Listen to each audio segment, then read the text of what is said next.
Dear Toastmasters, a very warm and sunny Sunday morning to all of you.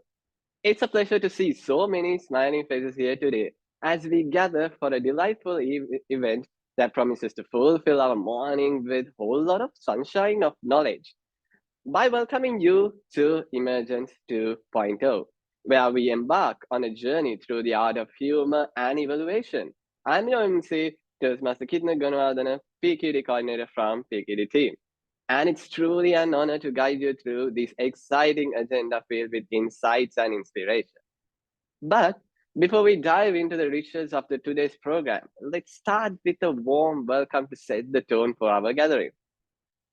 For, for our first event in the agenda is flowing with a very special personality who, who needs no introduction in the Toastmasters community. Please join me in welcoming DTM Ganga Fernando, Program Coordinator Director of District 82 for our welcome address. Madam, the virtual stage is all yours.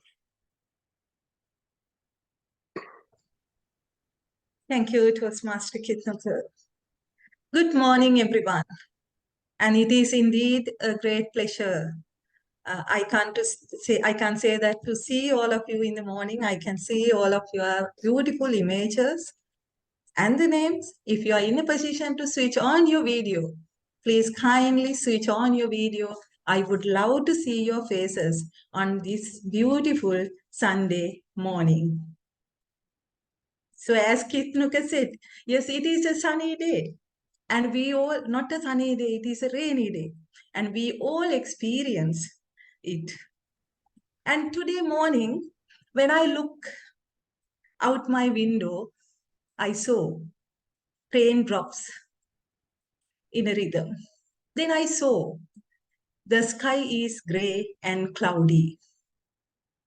I felt like the entire surrounding is wrapped with this dark clouds and mist, then again the raindrops. So this rainy landscape reminded me something. And I just reflected, and it reminded me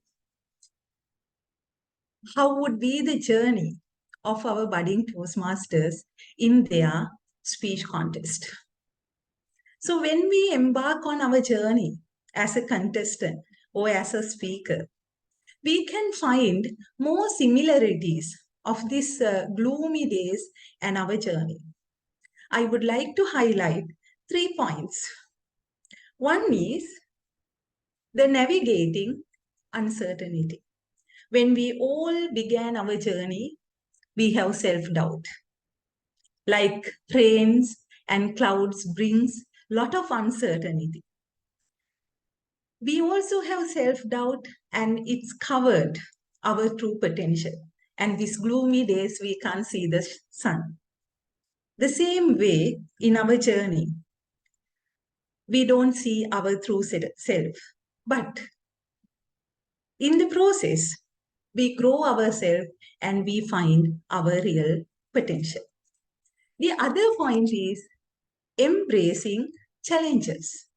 So we have fear when we began our journey as a speaker, and we are not confident about our language, maybe our presence on the stage, but we wholeheartedly embrace those challenges and we convert those challenges into opportunities. So we emerge through the journey while embracing the challenges. And the last point I felt, I'm sure in few hours, we can see the sun. So we all can enjoy the sunny, the sun with brightness. The same way, when we go through this, the contestant journey, we learn in the process, and there will be days that you as a speaker emerge as a champion on stage. You will be spotlighted, and you will have that inner feeling, yes, I achieved my aspirations. So my dear Toastmasters of the District 82, so on this Sunday morning, we have the champion, of the last year who are ready to share their journey and their secrets of the winning. And it took years for them to discover themselves in the journey of championship. But today, they are ready to share all this learning with you with one intention. That is to help you to groom yourself, elevate yourself to the next level. So therefore, I humbly request you to engage in this 2 to 3 hours and listen to them and find that one point which will help you to empower yourself or elevate yourself to the next level. Thank you. Over to you, Kitnaka.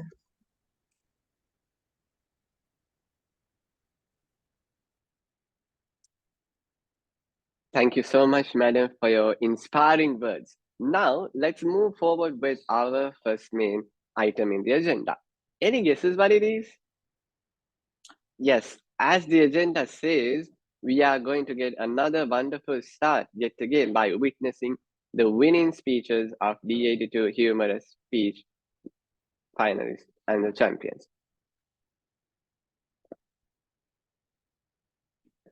Tarindu Amarasekara. A strange encounter. A strange encounter. Tarindu Amarasekara.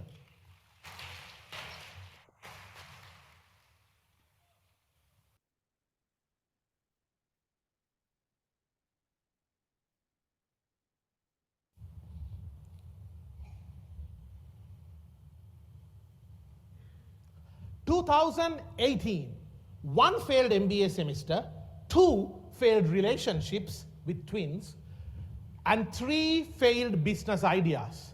I was just one failure away from the Oxford Dictionary putting Tarindu Amarasekara as a synonym for failure.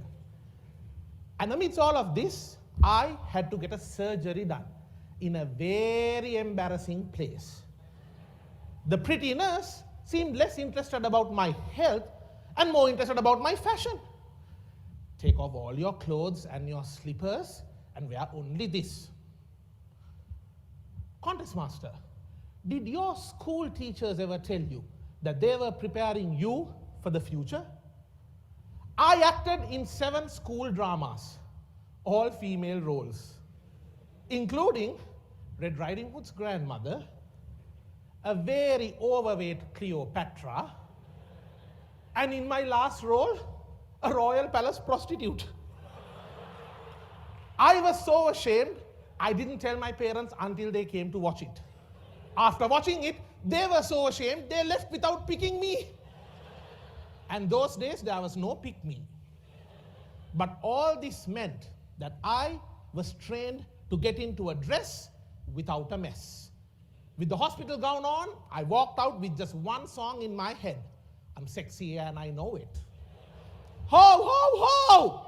Screams the pretty nurse, like she has seen a hairy, scary gorilla. What? Sir, back is open, tie the knot! She actually has seen a hairy, scary gorilla. They were ready to take me on a wheelchair. And my darling emotional mother comes and says, son, don't worry, we are right outside. Now my dad, a doctor himself and a man of few words, says, don't forget you're wearing a dress. Keep your feet together. But despite all my failures, they were there for me. I'm sorry, mom and dad. I'm sorry for failing. And my mother says, son, that's okay. Family is there for you when you have no one. We love you. And I was taken to the theater and was waiting for the doctor. For my bad luck, the doctor knew my family. And he decides to have a conversation. Sticks his 2 fingers deep with gloves and asks, how's your father? Now that's the closest I've ever been to who's your daddy. They kept a mask to my face and I fell asleep. When I woke up, a deadly silence. As I turned, I see the body of a female patient dressed in white. And all of a sudden, the Toastmaster in me kicks in. New pathways, hospital talks, level 1. Are you here for a long time? We all have our time. When the time is over, we must move on. And I'm thinking, why is she speaking in typical dead woman lines?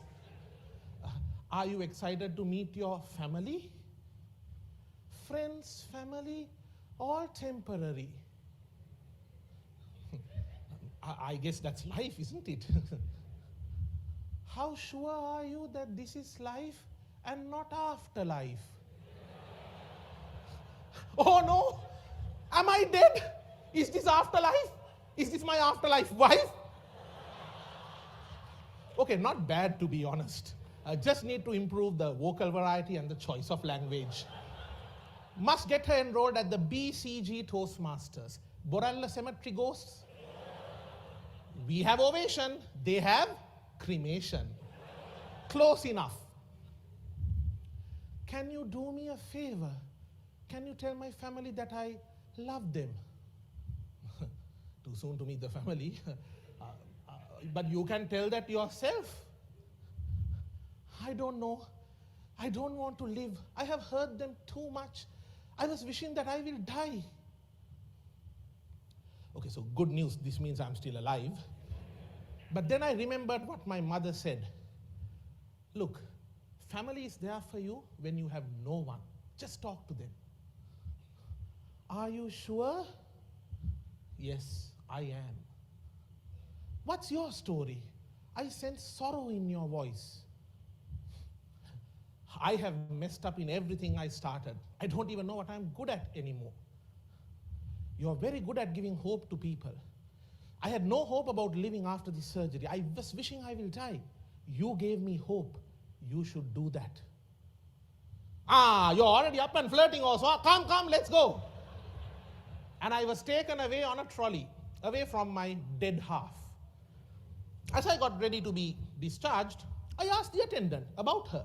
And he said, she went home all smiles with her family, told to say thank you to you for everything what you did inside. Now my father heard this and told my mother, can you see? He has been flirting with women inside the hospital theater also.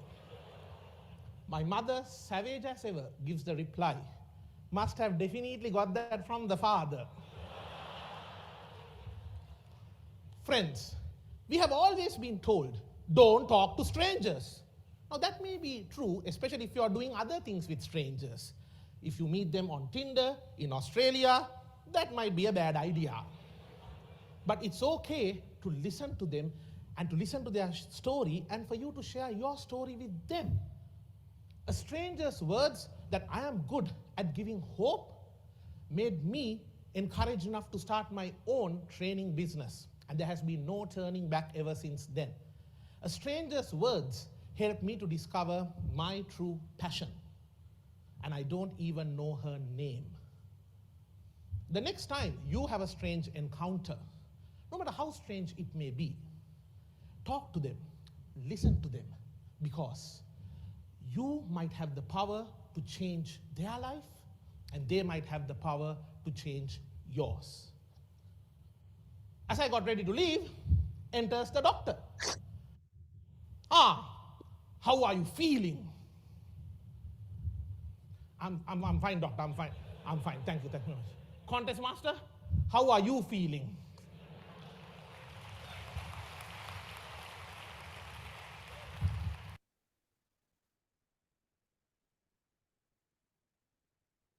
So now there is a good start for our day, isn't it? So, and once Mark Twain said, humor is a great thing, the saving thing after all. The minute it crops up, all our hardness yield, all our irritations and resentments flit away, and the sunny spirit takes their place. So with this quote, let's walk through down this delightful journey of humorous speech where there is a wonderful personality that will lead us sharing the thoughts. By now, we actually gave it a bit of a hint. If you can guess it, that would be good because he will share the thoughts, logics, technique, and many more. So make sure to take out your pens, papers, books, or whatever you are comfortable with because this is gonna be a wonderful session for all. Let me start introducing this wonderful personality. He's a passionate Toastmaster for about 10 years, and he started his journey with the Colombo Toastmasters Club. And he's a member of Millennium Toastmasters Club and currently the VP Education of the club. And not just that, he's a senior lecturer at the Postgraduate Institute of Management, specializing in financial marketing, communication skills, sustainability, and digital disruption, and the founder of award-winning digital agency TAC and national public speaking champion in Toastmasters, being the only Toastmaster in Sri Lanka to be ranked #1 in 3 competition categories. In 2015, he won the District 82 Table Topics Championship, and in 2023, double championship in humorous and international speech contest. So please welcome the District Humorous Speech Champion of 2023, Toastmaster Tarindu Amarasinghe. Sir, the stage is all yours. Thank you, Kitnuka. Thank you so much. Small correction, I'm Tarindu Amarasekara. Amarasinghe is my neighbor. So you just changed my father there, but that's okay. You know, it's a Sunday morning, so we are all good. Luckily, my father nor my mother heard that. This is why I close the door when I do Toastmaster events. Thank you so much for that wonderful introduction. Absolute pleasure to be here. Thank you for that video as well. Big thank you to the District Trio for inviting me, and to everybody who is here on a bit of a rainy Sunday morning. Kitnuka actually said it's a sunny Sunday morning. I'm really curious to know which part of Sri Lanka Kitnuka is from, because I don't mind shifting there on mornings to just get some sunshine in. But sunshine is something that is in us, and even when it's gloomy on the outside, we can still have a beautiful dawn on the inside, and humor helps us to have that dawn. I'm extremely happy to be here because when you're a speaker, especially when you're a contestant speaker, more often than not, you tend to get down from that stage not having won rather than having won something. And it's like Michael Jordan, you know, he's remembered for the 30 shots that landed the win rather than the 300 that he missed. So when that happens, most of the time, the reason for us to go on is actually the audience. When they come and talk to us, they say, look, you know what, you gave a good try, go again next year, try to do this different. I remember so many times I've had so many Toastmasters walking up to me from my own club, from outside. There used to be a time where I used to just take jokes from outside and just keep on speaking about it. I remember in 2000 and I think it was 2021, BDM Hingston is the one who came to me and said, Tarindu, you know, stop doing this ordinary jokes, do some classy jokes. So it's always been some, you know, like it's the audience, members in the audience who encourage us to keep going, and that's why we finally end up getting introduced as a champion. So I always take any opportunity to give back to the Toastmasters community. So it's an absolute honor and a pleasure to be here. Let me start off by saying I am actually a very reluctant humorous speaker. I never saw myself as being able to do humorous speaking. I was mainly focused on international speech contests. Back in 2020, we had just moved online due to COVID. And as a result, we had to do our online speaking. And I remember I had won my club and area, but division I came second. And a lot of people said, Tarindu, you had a good speech, but the first place speaker had figured out the lighting and everything perfectly. So I then got myself a ring light and all, but I needed a place to test this. And that place was in the humorous speaking contest that same year. So I came second in my club, second in my area, and then for some reason, you know, division, I came first. And that kind of gave me, and I was under lockdown, you know, like there's been a guy who had come to my father's dispensary and then gone to an illegal gambling spot. when they raided the place, they caught this guy, they figured out he had COVID, and he said, I'm just coming from the dispensary, and the police or the Gram Sevak came and said, everybody inside now. So I was there, I was at home, and when I won division, then I knew, okay, maybe there was something in me that I can be humorous. So mind you, I'm a person who got into, I got into humorous speaking just to test my ring light during COVID times. Because I didn't believe that I have what it takes to build a humorous speech and, keep the audience laughing for 7 minutes. But I'm also a kind of person who, when I get a whiff of things, when I get, like if I smell blood, in other words, I will go for it. So it gave me the confidence that I can compete. And let me tell you, everybody can compete in humorous speaking. There is a funny side to all of us. Funny things happen to all of us. So if you are ever thinking, it's crazy the amount of people who don't believe that they themselves are funny. I had some of my own club members, when I asked, why are you not competing? They're like, no, I don't think that I'm funny enough. I don't think that I'm funny. That's never the case. Everybody has had funny experiences. Everybody has had funny things happening to them. You have what it takes to compete, to participate in humorous speaking. Guaranteed. Full stop. So now that we've got that out of the way, let me just share with you a few of the tips from my journey and my story, after which, we can go in for a Q&A session. First things first, you need to discuss and understand within your own self, what's your flavor of humor, right? Some people are like having very, very sophisticated style of humor. Some people will have a style of humor where they are more like wicked, like a wicked but funny Dracula kind of approach, where it's like a wicked sense of humor. They'll put you down, or they'll show their wicked side, and then it's still funny, and then they'll be like, what's funny, right? I'm more of a Mr. Bean kind of a guy. That's more like me. But I will just tell you that people ask, so Tarindu, how do you get inspiration for humor and all? Well, I watch any comedy that comes along. I watch English comedy. Been watching Hindi comedy a lot.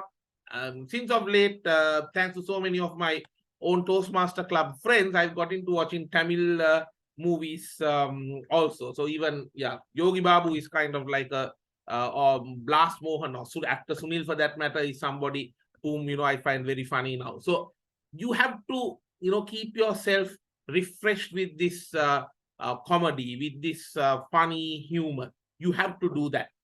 Find your source. Maybe you might like certain stand-up people, but do be careful, because stand-up comedy and Toastmasters comedy is very different. When it comes to stand-up comedy, anything goes. But in Toastmasters, we can't do that. We don't use certain, basically we don't use the F word. And there is so many rules that come in when it comes to a Toastmaster contest, that's about classy humor. But even in that speech, some of the jokes I used, I've actually heard something similar in stand-up comedy, and then I'm like, look, you know what, I can actually adopt that to my speech. So it's a journey. This writing this humorous speech is a long journey. I normally write my speeches for about 3 to 4 months. So October, November, December is when I write my speech. During that time, you'll see funny things, humorous things will happen to your life. You see it on the outside, which you can kind of integrate. So main thing, find your flavor of humor, number one. Number two, I would say, be real. It becomes very obvious if you come and talk about something that you are not, that you have not experienced even remotely. Like it's like me trying to come and talk about getting thin. You will naturally go like, what qualifies him to talk about getting thin? Look, he's fitting the whole screen. He's even covering the E of emergence, right?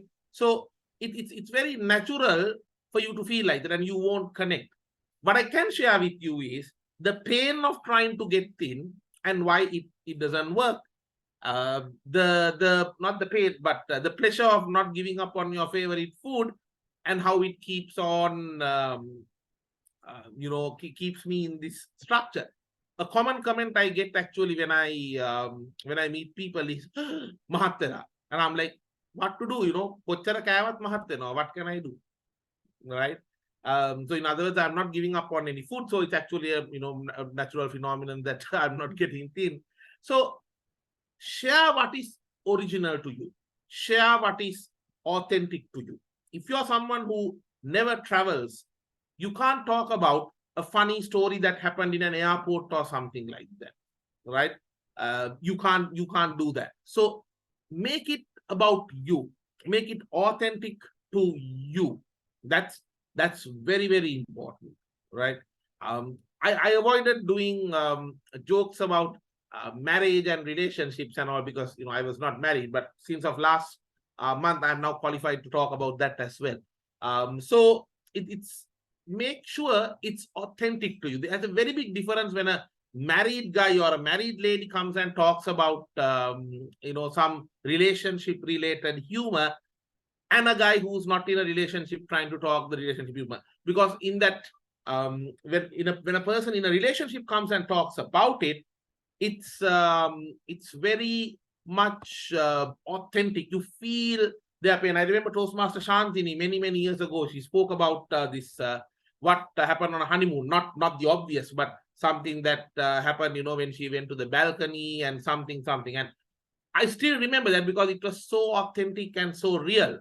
Right? You could sense the humor in it because it was so authentic. So make sure that you choose a story close to your heart. And I don't say all of it needs to be true, but at least 50% must be true. At least 50%. The other 50% you can build up. Even in my case, that waking up in the hospital, seeing a lady next to me, that part is 100% true. Some of the conversations can be edited. Some of the other things can be edited. My father actually came and said that keep your feet together, don't forget you're wearing a dress. My father is a doctor, so it's very much close to my heart, because it's something that has happened to me for sure, right? Then another aspect is, especially in the build up to the contest, you need to relax yourself as well. I remember the day before the contest, I was exhausted because I had been working the whole day, and that entire week I was doing some training. And even the day before, the Friday, I had a training from 2 p.m. to 8 p.m. Normally, PIM, when we do executive training, it's 8 to 4. And exactly the day before the contest, some company has said, no, we want it 2 to 8. I don't know how that happened. But I was so tired and exhausted. And I remember I was talking with my core team. I've got Dr. Clive, Tilini, and Banu, and they were like, just, stop practicing, just go home, watch a movie, and just go to sleep early. And I remember I watched this extremely funny movie called De Danadan. It's a Hindi movie. It's a comedy of errors. And I came home, watched it, and I just went to sleep. So you need to relax yourself. Don't over practice a humorous speech, because see, if your own body knows what's going to come up next, like very instinctively, and then you lose the interest in that. You lose the interest in telling that funny story. And as a result, people won't feel that same humorous emotion in you. Remember, when you're doing a humorous speech, it's about 50% the story and 50% how you say it, right? It's 50% the actual scenario and 50% how you say it, how you talk about it. So make sure that you haven't over practiced it, that you're very, very relaxed. Because if you lose the interest in your own humor, if you lose the fun in your own humor, when you say it, it's not going to come out that much fun to the people. So it's important that you don't over practice and make it very robotic. It should not sound like ChatGPT is coming and talking. It has to sound like you coming and talking, and sharing your own pain and the journey. Another mistake I sometimes see people trying to do in Toastmasters humorous speech is that they try to narrate things a lot. You know, in Toastmasters, humorous speaking, don't narrate. Bring in dialogues. Bring in more dialogues. That's very, very, very important. The more dialogues you bring in, you're actually taking the audience with you to that humorous moment. I mean, rather than me saying, she said this and I said this, she asked this, I said this. When I showed you that dialogue, like where she was how she smiled, like, right? When I do that, I'm taking you with me. It was you, me, and her, and you on my side, hopefully. But and I'm trying to figure out, am I dead or not? It's like, you know, I'm not dead because you know I'm here, but it was us, right? And she was also there. You bring in more dialogues, reduce the he said, I said, she said, those things, and bring in more dialogues. Dialogues make things very funny. Even in you know, Mr. Bean stories those days, it's the dialogues that makes things interesting. Even in any humorous story or movie, it's the dialogues that add to the humor. So you make sure that you bring in more dialogues, right? Okay. So that's very, very important that you bring in dialogues. And when you bring in dialogues, here's the thing. Try to build up humor in it. It's crazy sometimes how people might laugh differently at the same sentence. They might laugh differently depending on how you have organized it. Now, how many of you remember the 3 female roles I explained? The 3 female roles I explained. I said I played 3 female roles. I'm not sure how many actually saw that in that. Okay, so Hisura. So we have one Toastmaster who remembers. Good. So that's how you start. They say, you know, you win the audience with first one person, right, and then it catches on. So yes, I was first Red Riding Hood's grandma, overweight Cleopatra, and then the Royal Palace prostitute, right? I played some of those roles. I won't tell you which ones. Those days they never said Royal Palace prostitute. They said woman of the royal courtyard, but that was in year 4. You come to year 7, you realize that, you know, what they were talking about was that. So imagine those 3 words, right? Red Riding Hood's grandma, overweight Cleopatra, Royal Palace prostitute. If I say it in the other way, Royal Palace prostitute, overweight Cleopatra, Red Riding Hood's grandma, it doesn't have the same effect, does it? Because it's like Red Riding Hood's grandma is a little funny, overweight Cleopatra is more funny, and you know, when I say Royal Palace prostitute, it adds to that. Make sure you have organized the build-up of the humor. You can't make them like like where they like ha ha laugh and then ha ha. No, it should be ha ha ha ha. Like you build up the humor where even the audience laughs in that particular order, right? That's important. When you're preparing your speech, another thing to keep in mind is that make sure that the audience does not feel at any moment, they don't feel that you know, we didn't laugh for some time. Is this a humorous speech because we did not laugh for some time? Now, you know, we didn't laugh for the last 2 minutes. No, why is that? It was okay at the start. First 2-3 minutes is okay, but last 2 minutes we didn't laugh much. Why is that? Audience should not feel that. They should be like, why isn't he making us you know, stop laughing? Make sure every like 1 to 2 minutes, there is a massive burst of laughter, right? There's a massive, massive burst of laughter. That's very, very important, right? And then throughout, you'll have different points where some people will laugh, some people will not. Now, even words like, now I was initially choosing whether to call it obese Cleopatra or overweight Cleopatra. But rather than saying an obese Cleopatra, when you say a very overweight Cleopatra, it gives me that time to drag that word and gives you time to absorb. Okay, this guy actually, imagine this guy dressed up as a Queen Cleopatra, and just imagine that. So make sure that even the words you choose is something that resonates with the audience and connects well. But important thing is that you look into that aspect of making sure people laugh very, very regularly, and every 1 to 2 minutes you need a massive burst of laugh. Like in my speech, when I say Oxford Dictionary and twins for failure, and when I said about the Royal Palace prostitute, then immediately I say when they came, I didn't tell them, and they went home without picking me. And then like that, when I had points of humor, like Boralla Cemetery goes Toastmasters, all that was added.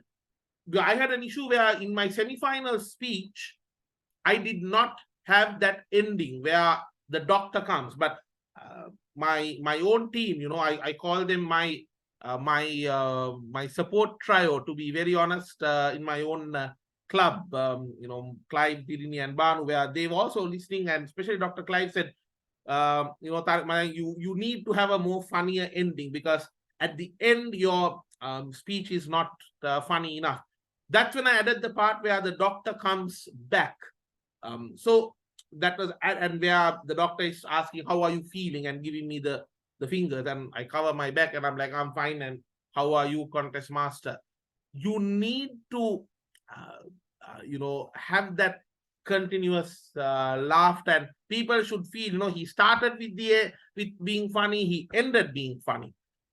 Especially when you're preparing for humorous speaking, a contest, prepare to be the first speaker, because in my view, being the first speaker in a humorous speech contest is the hardest, for the simple reason that you are walking into an audience that has not yet warmed up.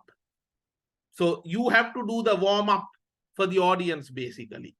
So your speech has to be really, really funny, because humor has that, infectious effect. If people around me are laughing, then I'm laughing as well. But if people have not laughed recently, and if they have not warmed up to laughter, then you have to be the person who is doing that. So make sure your speech is funny enough to even go as the first speech in a humorous speech contest. That's very, very, very important, right? Finally, I believe I have about 5 more minutes of time. Am I correct? If anyone can just guide me. I don't see any timing signs. You have another 10 minutes approximately. 10. Okay, perfect. So I'll take 5, and then maybe we'll go for the Q&A. Details. Humor is in the detail, right? The difference between the fine line between humor and insulting is also in the details, right? You need to pay attention to each and every word that you have added and ask, is it funny enough? Can I make it funnier? Will it insult anyone? Just to be safe, should I change it? And so on, right? I'll give you a few examples. The dress I was wearing. If anyone had by any chance followed my journey, for division level, I did not do the same speech. My division speech last year was about a hike. And I remember there was a fantastic speaker who won her division wearing a dress. That was a very innovative approach, I feel, wearing both the house coat and the pajama at the same time. And that was like, wow, what a like a massive innovation. I remember somebody came to me and said, bro, you have a good speech, but the only thing funny than a girl wearing a dress on stage will be a boy wearing a dress on stage. And I was like, why can't I wear a dress? I can wear a dress. I tried wearing my mom's house coats when I was small. Now, if I try to wear it, it will get torn. But now, when does a guy wear a dress? Okay, fancy dress parade, no. Too basic. Hospital. This happened to me in a hospital. Let me connect. I went to my tailor. I sat with him, explained what this is for. It's the first time he has actually, sewn a dress for a guy. First time. There's an excellent tailor. He's called Manoj from Mars Luxury in Havelock Town. First time he has made a dress for a guy. I had to explain to him what this is for, what is humorous speaking, all that. And when he did the dress, it was too long, right? The hands were too long. It was more like a doctor's coat. So I had to talk with him, get it shortened, get my dress shortened. I never thought I'll ever speak that language. I never thought I'll tell a tailor, mage gawma poddak kota karan. I never thought that. When I said that, there was a group of people at the particular tailor shop who looked at me as if I'm a cross-dresser or something. But so I got it shortened. And I remember when I gave the speech and got down at the district semi-final, there was one of our Toastmasters who messaged me and said, a lady messaged me and said, nice speech, but nice legs too, right? So then I knew I've got my my dress right. I've got the arms shortened, right? Detail. There was a separate pocket on the side where I can easily put in the mic. And I was able to take the mic from inside. That was very crucial because then I can be properly audible, because if it was audible from the outside, the wires and all, it doesn't look good. So I basically had to study a bit of fashion designing to get to talk with the fashion language with my tailor to get this dress right. Number one. Number two is that, like I said, that insult.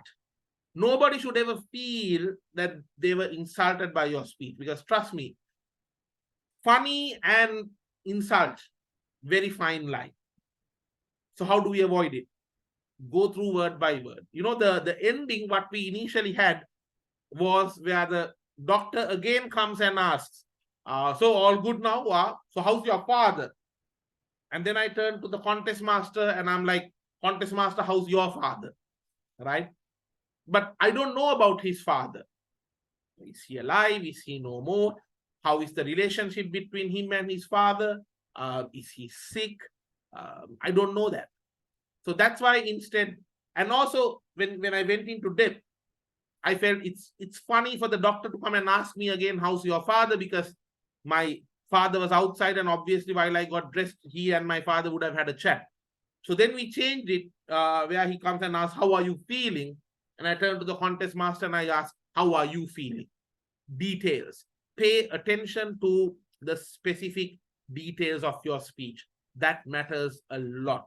And when you're preparing for this, take all possible opportunities and prepare. If you ever get invited for a drama, right?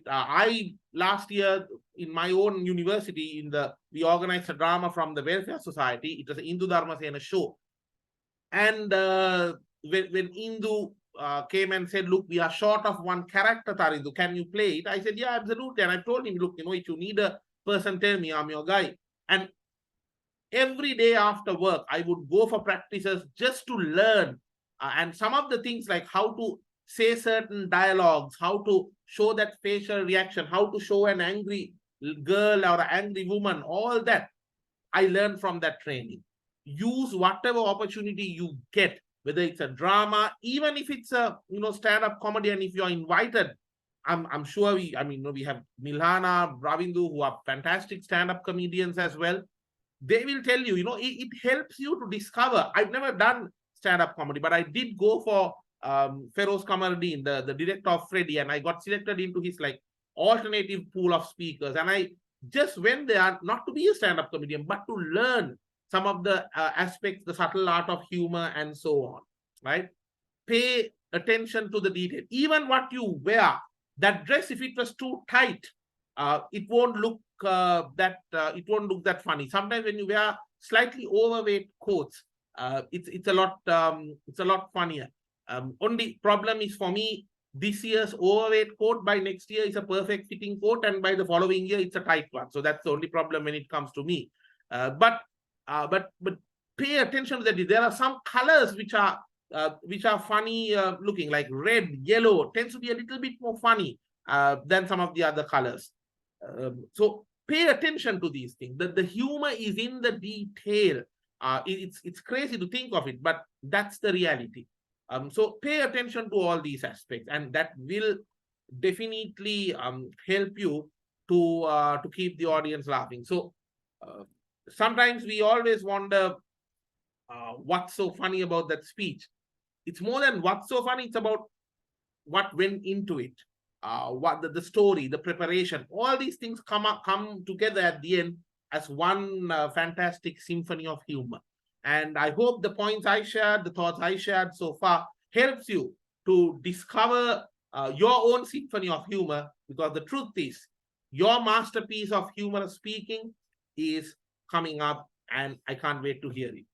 Thank you so much. And I would like to hand over to MCs now for any questions and the rest of the program with that as well. Thank you very much.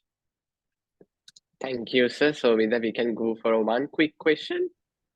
If not, you are most welcome to ask questions in the panel discussion, which we have in a few minutes. Is there any one question that can be brought up? If not, we can move on.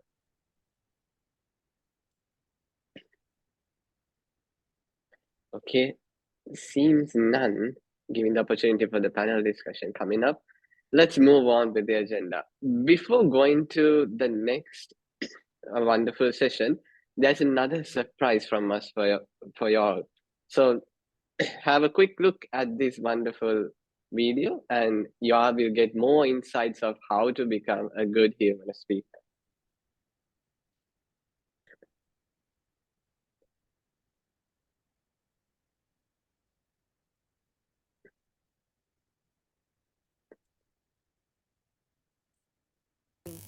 Dog lesson, Mahinda Karunakara.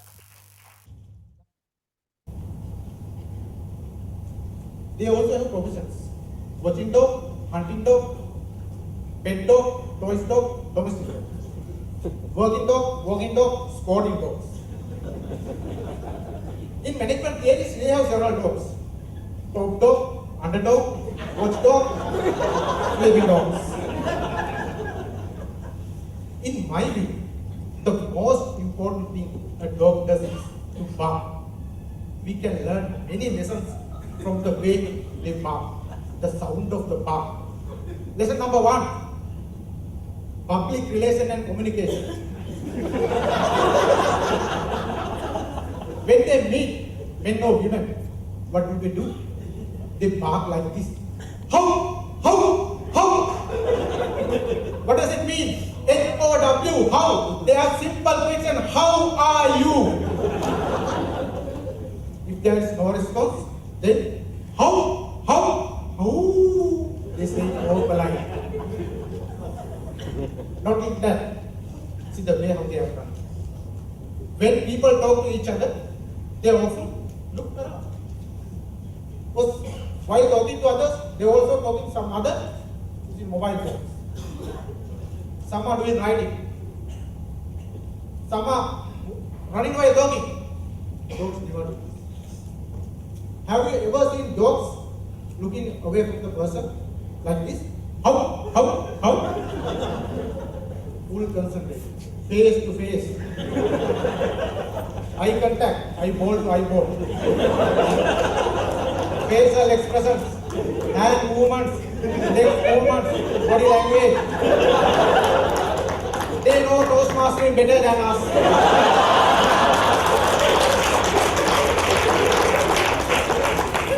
Lesson number 2, health and safety management. At night, dogs bark. Most people don't like that sound. They bark like this. Woo! Woo! What does it mean? WHO, WHO. They pass message to World Health Organization. H1N1, dengue is spreading to our country. Please take preventive action to stop it.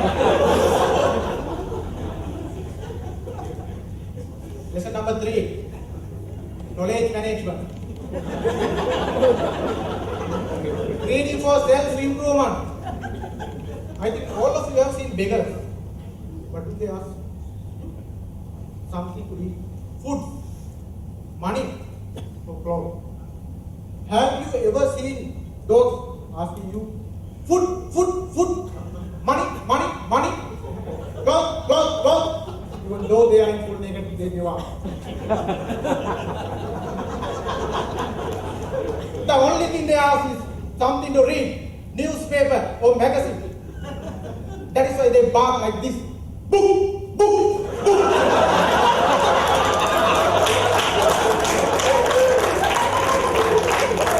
What does it mean? B-double-O-K, boom. They want to read. They want to improve their knowledge. They need at least Toastmaster magazine you receive twice a month.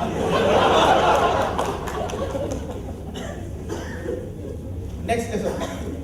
They help us to maintain our cultural values. Dogs and goats, both are within ourselves. Dogs help us to keep only goat with us. Just think about today's society. Day by day, those are diminishing. Today, most children do not respect their parents. Most students do not respect their teachers. Youngers do not respect adults. Dogs know. That is why they appeal us. They request us maintain our cultural values, at least by respecting each and every individual in this world. How they appeal?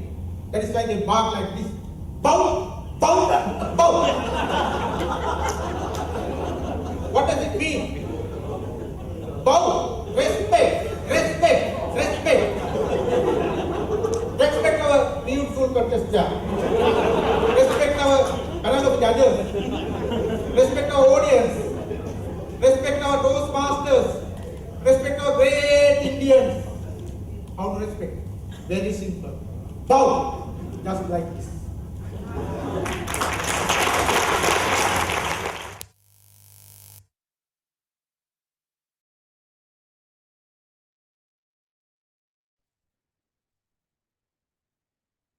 Now, I'm sure that you all got a good time with starting off with Toastmaster starting the speech, and then he gave a truly exceptional presentation. And then the surprise afterward came our district director's speech. So I know now you would have a good opening and a good knowledge about how to perform your next humorous speech in a wonderful crafted manner. Now it's time to delve deeper into the secrets of becoming a humorous speaker. So let's join now for a panel discussion on unlocking the secrets of humorous speaker journey. Let me introduce our esteemed moderator.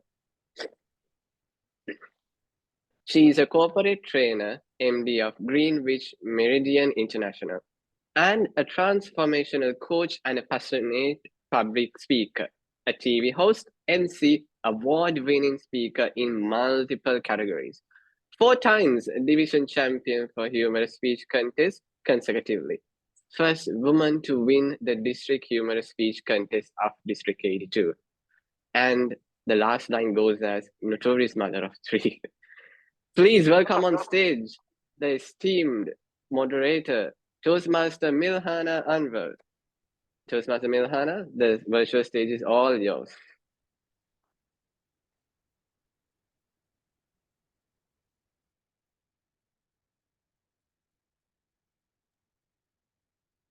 Thank you very much for that humble introduction, dear MC. They say when a man is quiet, he is thinking. But when a woman is quiet, she is mad. That is why I am here to unleash the secrets of this district champions of District 82. It is my pleasure and privilege to be your moderator for this very much anticipated panel discussion. Let me welcome my fantastic panel of speakers. I cannot see them. Toastmaster Tharindu Amarasekara. Let me see your handsome face. Hello, stranger. Hello. Toastmaster. I'm normally quiet when you are speaking. Yes, I can see that you are thinking, and that is dangerous.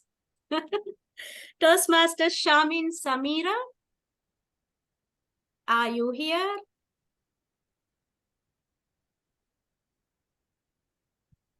Is Toastmaster Shamin here? Okay, let me move on to Toastmaster Ravindu Amendra. I'm there. Ravindu is there as Tarushi Kaushani. Yes, Hello, yes, said the sir. name. Yes, Really? Okay. look at him That's like sweet. a pirate of the Caribbean, looking handsome as. See, I get to be so lucky among these men. DTM Mahinda Karunakara. Please join in. Hello, sir. Are we having Toastmaster Shamin? Host? Yeah, let me check. Thank you. Let us wait. Oh, TA, would you like to sing a song? There are many things Milana, you sing. I can do, but there's one thing I can't do, that is singing. So, DTM Mahinda, how are you, sir? I'm fine. It's a This rainy rain. day today. Sorry. Yes. Toastmaster Ravindu. Yes. I'm Yes, good. you I'm can good. sing other And language as well. you said that when a woman is silent, that means mad. I remember a quote that is, you can tell if a woman is clever by her answers, and you can tell a woman is wise by her questions. I'm sure you're going to ask good questions. Absolutely. Absolutely. Okay. Till Shamin joins, let me proceed. Before I kickstart questioning, I want to tell you all one thing. No secret in the public. And I have my first question. Did you have your breakfast? Very good. No. So let's bear with me, and I'm sure you have a lot of food for thought for my dear audience over here. Now, I have a question, a general question for all of you.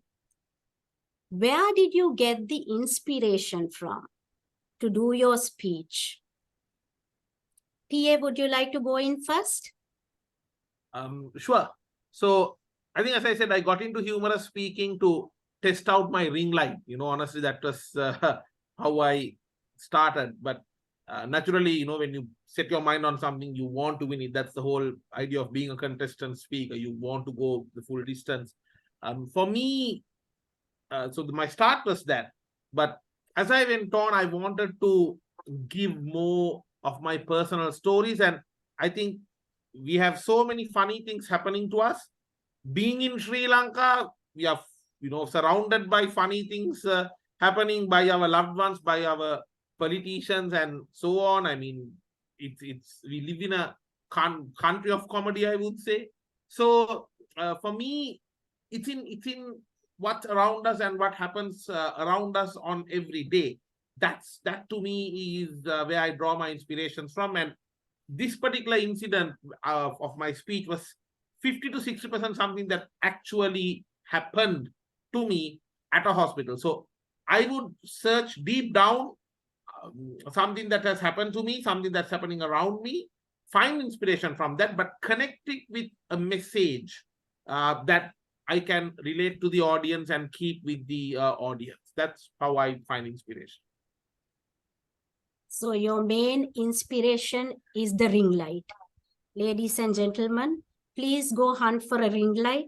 You will find your inspiration there. Yes, DTM Mahinder, where did you drive your inspiration from? Yeah, I am silent, but I am very keen observer. So each and everywhere I look into and think differently. When I saw something and when I heard something, then I can get a lot of ideas. So if you maybe at the office or on the bus or on the way, in the boutique or anywhere, in the airport, anywhere, you can find a lot of humors. So only thing you have to think differently. Even a word, maybe or two words, or what you hear, what you see, through that you get good inspiration. This is the way we can find this. Now, your speech was about dog lessons. How did that come into being? How did you drive that and then connect the Toastmasters, and how did that story come into life? That also related to my personal experience. One day we had a trip to Norelia. On the way, we stopped vehicle to having our breakfast or something. When we stopped there, two or three that street dogs came to close, and then I tried to give them foods, but my wife told them they are not asking foods, they are asking book because they just barking like bow bow. Then I picked that idea. Then based on that, I create whole story. This is how relate to the Toastmasters. This is how you can create stories. Get 1 or 2 points, and you can go for very humorous speech. Only thing you have to connect it and think differently. You have to have creativity. Absolutely. That shows a lot of talent and creativity in your speech, because that is something very unique. I think that you need a lot of ability to think and observe, as you mentioned, to come up with such a speech. Dog lessons. Welcome, Toastmaster Shamin. How are you? Shamin, we were missing you. Yes, good. I'm good. Sorry for the delay. It's I'm all having right. a bit of an yeah. Better late than never. Thank you for joining in. Now, let me ask this question to Toastmaster Ravindu, my dear friend and mentor. How do you get your inspiration from? How were you able to craft your speech, the winning speech?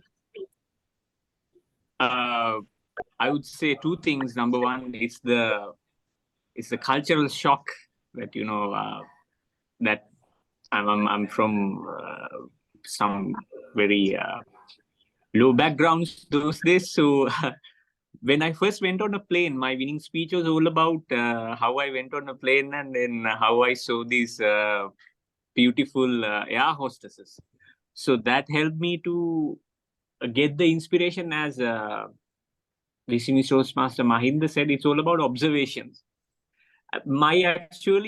This is again the whole story is a true story, that it's all about how am I going to ask out air hostess.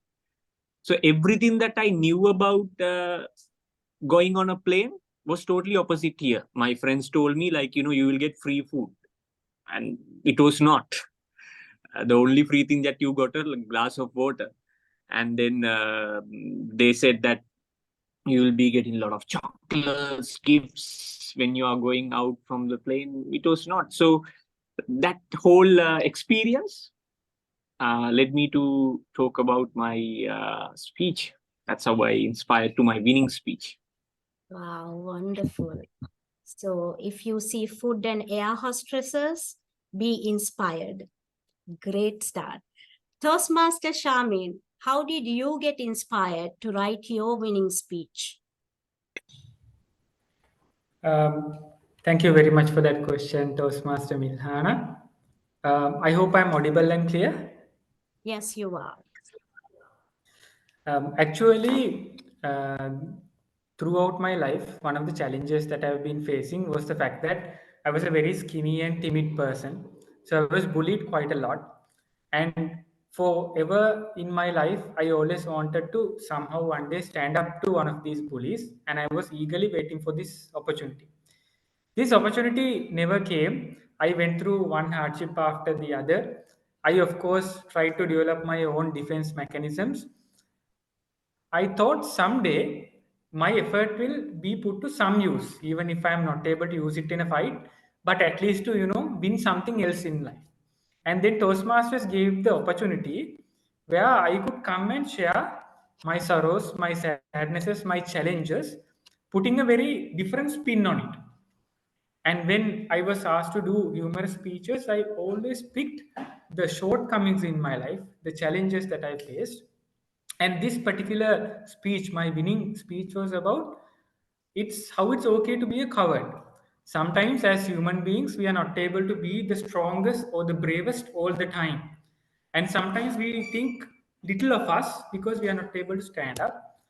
However, when I put this into a humorous speech, I noticed instantly people connected with it, and I continued to develop with it. And the way of the coward was my winning speech. So I proved to the world that you don't always have to be the bravest or the strongest to sometimes win in a fight. Wow, absolutely. And this makes me think that humorous speech can be derived by any noun. Have a thing, a, an animal, a lady, and a group of men. Like when I say a thing, a ring light can inspire you to craft the speech. A dog, an animal can inspire. A woman, an air hostess, and of course, food can inspire. And there you go, bullies and the people who have made life a bit difficult can all, comprise a humorous speech, and you can do wonders with these minor things in your life to be inspired to in writing the humorous speech. Now, my next question is, now some people might say, I am not a funny person. That this is something that we hear very often. I'm not funny. I cannot craft a humorous speech. What's your take on a person like that? What can you share the easy techniques to craft a speech? Who would like to go first? DTM Mahinda? That's the problem we have. Most people think they are not naturally funny. But if they possess that sense of humor, that means if they can laugh, that they can go for a humor. Ability to laugh, or ability to that we call it a sense of ability to laugh. If someone else make joke or humor, if they can laugh, it's more than enough. You are not, don't think we are not naturally funny. I'm not joke or I'm not humorous either. This totally invalid statement. If you can laugh, that's more than enough. Only thing you have to find humor. You have to think a little bit differently. For example, even my name also I use as a humor. So I use it because luckily one president also has my name. So when at the humorous speech I told, I was a president. I was a former president of, then I forced it and said BCIS Toastmaster Club. I was the BCIS Toastmaster Club president. I connected it that way. So each and every year you can find humor. Only thing you have to think a little bit different. Something you have to have creativity there. So don't think you are not naturally funny. It is hidden talent. You have to unleash it. Try several times and observe a lot of things. You can find a lot of humor everywhere. Talking about your name, sir, if you don't mind, your name, Karunakara. In Maldivian, Karuna means tears. Kara means watermelon. So I shared this flyer with a Maldivian friend, and he was like, is there a crying watermelon in the panelist? I would like to come and see him. I am sure he's in the panel. And see, this one word, even if it is in a different language, you can add humor. No offense, but I just wanted to share it. So moving on, Toastmaster Shamin, what do you say for a person who thinks I'm not funny? Like, what are the techniques that you can share? for he or she who thinks they are not funny?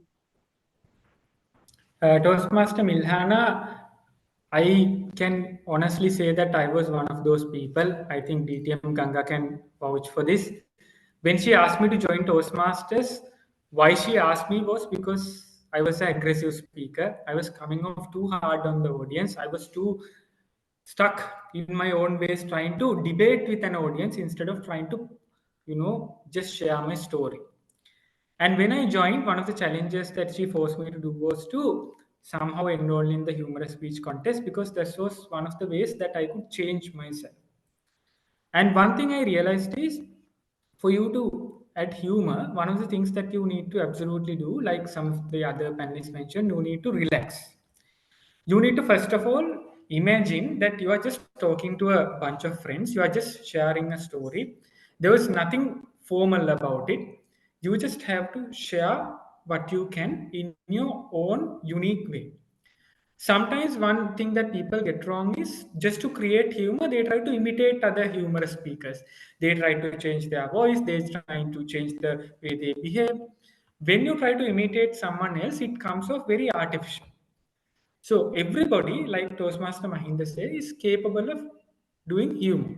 Only thing is there are different types of people. Now I always say there are what you call there are people who are usually they are very strict in nature. They are sometimes they are very harsh when speaking. They are very sarcastic. So for people like that, you don't need to change your nature and you don't need to be a jolly well person. You can just deliver very sarcastic humor. I remember this comedian from back in the day. He's used to be a very continuous contestant, Toastmaster Asgarana. He delivers very sarcastic, humorous speeches, very funny. He is very grumpy in nature, and that grumpiness creates a lot of humor. At the same time, there are very relaxed people who have a blast. They are very, bubbly in nature. Those people, even if they read out the constitution of Sri Lanka, it's funny because their voice is funny, their facial expressions are funny. So if you have a lot of body humor, if you have very funny facial expressions, then you can play to your strengths. So everybody just have to understand that different humor is different based on the person. You just have to play to your own strengths. Don't try to imitate someone. You can either bank on the strength of your writing and deliver a very stern delivery with a lot of sarcasm. Or if you are a bubbly, chirpy character, you can play to that strength and you can bank a lot on your delivery. That will also add a lot of humor. Wonderful, wonderful. Just focus on your strengths and weaknesses. Based on that, you can craft your speech. Absolutely, I totally agree. Toastmaster Ravindu, what do you say? Yeah. So when it comes to the question that you ask, most of the time some people tell that I'm not funny.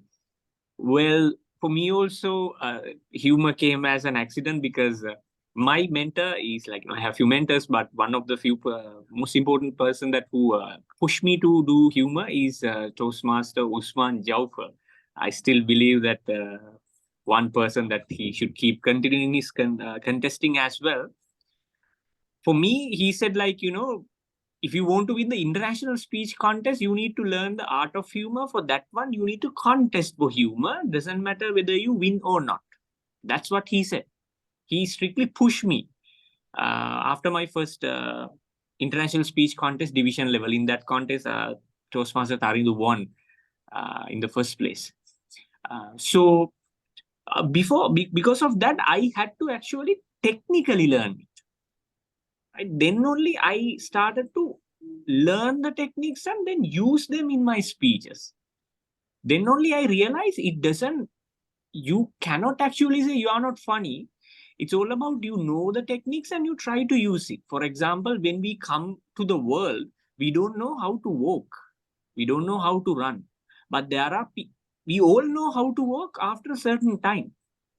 But the people who become great sprinters, maybe who become great cricketers, they become who they are because they strictly follow the techniques and rules and regulations. So even though if you are not so funny, if you think that, first try to observe and learn what are the techniques, and go and try it in speeches. I remember from 2019 May to 2020 August, I subscribed to a certain stand-up comedian and his newsletter. He was Steve Harvey, using his techniques.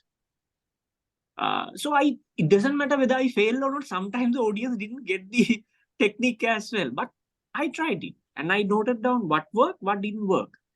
And the other thing is, if you are struggling to find a story, like Toastmaster Charmaine said, and I really enjoyed recently Toastmaster Mahinda's speech for the first time, and I take most of the time as an example Toastmaster Tarindu's speech, a well-crafted speech.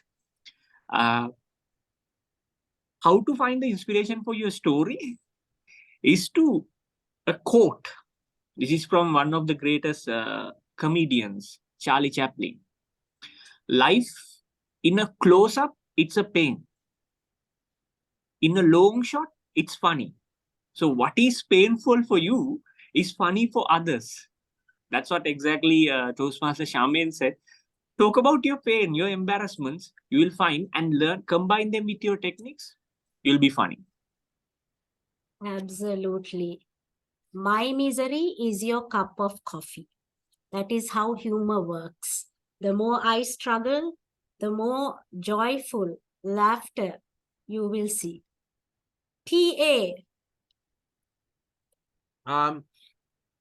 I think the other three have kind of covered the truth with regard to your question, Milana. But once again, to reiterate, I would say that everyone is funny and everybody can be funny, right? People have their different flavors of being funny. I think as Charmaine said, Asgaran, I remember during the COVID times, he put on some Facebook group because we couldn't find a lot of things we wanted. I couldn't find ice cream, and some people couldn't find what they want. I remember Asgaran had put on one Facebook group saying, I'll do free English classes for anyone who can find me a pack of smokes. So everyone has their own flair and own flavor of humor. Get in touch with it. Get in touch with your funny bone, with the funny side of you. There'll be amazing stories that you can share, that you can bring about. There is the light humor, there is wicked humor, there is like sarcastic humor. See, scientifically, there is this thing called psychologically rather, the dark triad, or the dark triad. Some say the dark trio. Now we have the light trio in District 82, which is the good trio, but the good trio. But we also have the dark trio, or the dark triad. What we call as like Machiavellism, narcissism, and psychopathy, right? These are like three things which today they say are actually important if you want to succeed, right? Like, for example, narcissist is somebody who will do anything to make others like them. Psychopaths, on the other hand, sometimes are the ones without that emotion, right?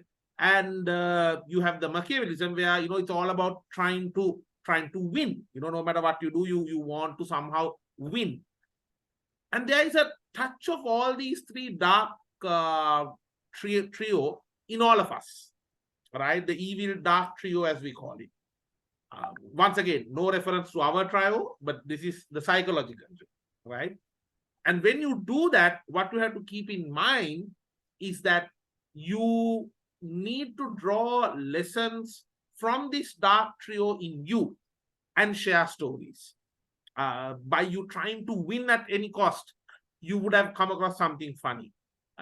In trying to make other people like you, you would have done something funny or crazy. Sometimes you might have had a moment where everybody around you found it to be sad, but you didn't. Like in one of my speeches, I say that when I came back, I posted a picture with me and another child with autism, and this director, who was very nasty, came and hugged me and said, thank you for your photo, it means a lot. And me being a complete psychopath at that point of time, I said, so everybody's like thinking, oh, so cute, this director is not that bad and all. And I'm saying, how did he see that? I thought I blocked him on Facebook, right? So I'm being a complete emotionless psychopath at that point of time. So get in touch with this dark trio in you, the evil trio in you, and draw some inspiration, and you'll definitely have something funny to share. And also, Mahinda, just to, I mean, with all due respect, Mahinda at one point said, I have the president's name. I mean, just to do due justice to all the others, many of us would have gone to golf face and spent, I just want to say, former president. Yes, thank you for making that a bit clear. So if you want to find that humor, get in touch with the evil trio and the good trio from District 82. It's going to be helpful. Now, my next question is, I've written down a few questions which I even can't understand, but let me try. I have a question for DTM Mahinda and Toastmaster Shamin. Now, during the time you contested, District 82 was Sri Lanka and India. How did you craft a speech that fit that particular audience? Now, you had Sri Lankans and Indians. How did you fit in? I hope it makes sense. Who would like to go first? DTM Mahinda? Yeah, that has to be do it very carefully, because when you're delivering a speech or a humorous speech, we have to think about our cultures. Culture difference may be there. So we have to use very carefully wordings, as Tarindu said, wordings, and sometimes they are without affecting their taboos, so they are cultural or religious as well. So when we use the word, we have to think about that. And also, if we get the examples, also we have to use them. For example, it is my lesson is with the dogs, but if it is cow or something, we have to think differently.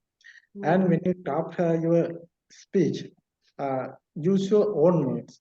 And sometimes people write speech and give someone else to edit or do something, but it is not match with your own speech, because you know how to your experience. So try to say your own experience using your own words, but you can get someone's help, not 100%, is 10% or 5%. Especially work with different countries, we have to have idea or study about their cultures and their values as well. We have to respect their values. We have to think about their cultures, cultural values, religious, everything. Even religious also in Toastmasters, we are not allowed to criticize that what we call sex and religious also. That same words used for the humorous speech in Indian person. That is, for me, it's very nice way. He said when he go for the proposal, he said no sex, no religion, because I am Toastmaster. So that kind of things we are using different way, but we have to be very careful about their cultural difference and religions and taboos. So we have to use correct words and correct accents without affecting their cultural. Of course. Toastmaster Shamin? Thank you for the question, Toastmaster Milhana. So when the first time I went to India for the district semifinals was in 2016, and there I had a speech that was very local. And when I went to India and when I presented, I didn't get through the semifinals. But as a person who always likes to grow by looking at other profession speakers, I noticed the winner. The district champion of that year had a speech that is very culturally close to that audience. So that speech was more about one of their attires, and it was based on a lot of body humor, and it connected at a different level, especially to the Indian audience, and majority of the audience were Indian, in fact, because this was in Tamil Nadu. And I realized that I need something that connects with both the audiences, because this has to first of all get me through division, and then with the combined cultures I should be able to get through. So the next year I made sure, number one, I write a speech that does translate very nicely between different cultures. So it was, as I mentioned, it was about bullying. So bullying is common across the world, so it nicely translated across the cultures. However, in the semi-finals, I was only able to become first runner-up. So Toastmaster Sridhar was the winner, and I knew I need something extra to help me further connect with the Indian audience as well. So I got hold of Toastmaster Sriram, and overnight he supported me to improve. And I did little tweaks. For example, there was one part I told this person will beat me up into a kottu, but kottu is a food that is more associated with the Sri Lankans. So I changed it to chapati, where chapati is, there in India as well as Sri Lanka, most people know. So likewise, even some of the pronunciations I further emphasized. I made sure that the pace that I go is appropriate, where even the language is understood by both nationals, as well as I enhanced my body humor. I added a bit more of gesture-based humor, and that really worked. So how I know that it worked is not because I won the district humorous championship, but I knew one of those body language cues that I used were very easily taken up by the audience, and they were repeating this gesture. So I knew that I did something that connects with them, because that audience loves body humor. So I think at the moment we don't have that challenge. You can specifically cater to the Sri Lankan audience, but we never know what the future might be. So it's always good, and in the audience there might be, and you might go into audiences that are international. So always you can try and talk about topics that are relatable to everyone across the globe. Absolutely, I totally agree. As long as you make your content universal, it's more friendly and it's more easier to understand. And end of the day, it is a challenge to put up with the audience. Understanding the audience, I would say, is very challenging. My next question is for TA. Are you ready? Yep, Now, go on. you have been a double champion. How does that feel? Wait, that is not my question. Now, you have been a double champion, both international and humorous. Now, how easy or how difficult was it to craft the humorous speech in comparison to your international? Or let me put it this way. Which speech was the most challenging and why? For me, I personally felt that the international speech was more challenging because there's a lot more elements to balance. And one of my very first mentors, like guru to me, DTM Barraj, used to always say, until you master humor, you will never win a district international speech contest. He used to always say that, and he was right. I happened to win both in the same year. Humor definitely complements the international speech that you are developing. At the same time, you need to avoid the risk of making your international speech too much of a humorous speech as well, because your message has to be more serious. There has to be more emotions and stories and all that when it comes to your international speech. Because I remember, when I had the district semifinals, I had a chat with my team, especially with with my team that supports me, Dr. Clive and Thirini, and I said, look, from Sunday until Wednesday, I'm going to do whatever changes I want to do to my speech, because I had a few mental notes, what people laughed, what people didn't laugh at, all that. I had a few mental notes. But I said, after Wednesday, I'm not going to do any changes. But during those 4 days, whatever changes I was doing to my international speech was more in the lines of a humorous speech. And I remember Dr. Clive told me, stop making your international speech a humorous speech.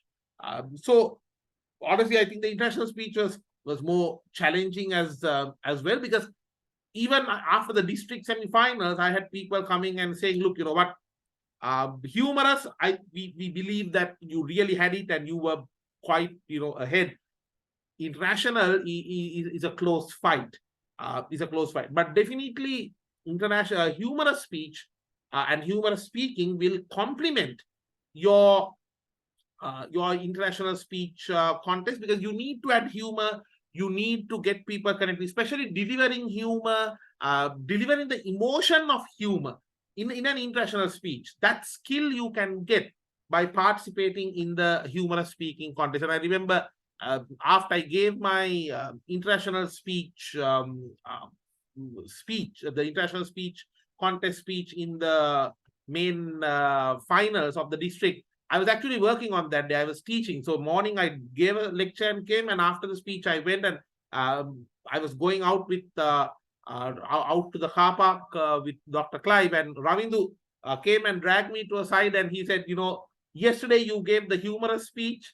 You used that same experience to deliver today's speech also, an international speech, but with a great humor twist. And I don't know how, but he directly told me, he said, first place guaranteed. That's all. And I didn't see him until the results after that. So I think definitely being in humorous speaking will complement your international speech contest efforts as well, because humor is an important part. I have the marking scheme somewhere. I think humor gets 20. I have it pasted actually. When I wake up in the morning, that's the first thing I see. Along with my other Toastmaster, like some of the greetings cards and all I've got from my former mentors. But it will complement, and because you are getting about 20 to 30 marks for humor as well.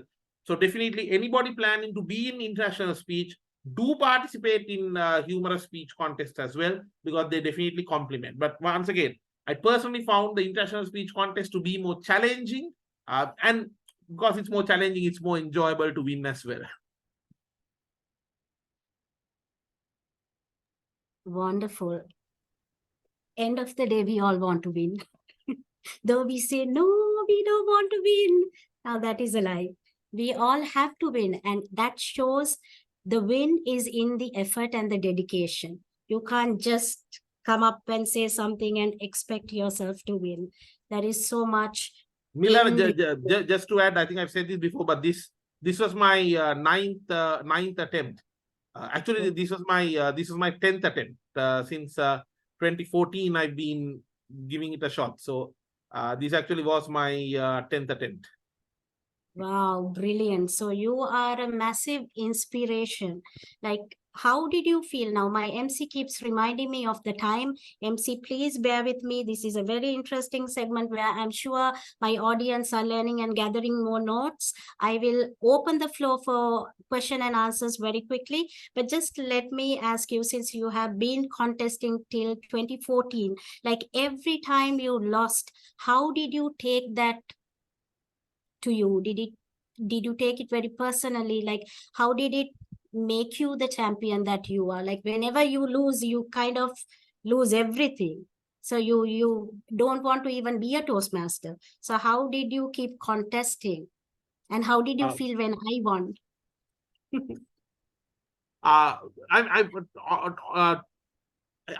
think I take my losses very personally, and I'm not ashamed to say that I've lost. I'm not ashamed to like really let the emotions flow. Sometimes I might even get teary, if I give it the best shot, because every time you do something, you do it thinking that's the best shot you can ever give at it. But then when you don't win, you're like, now what?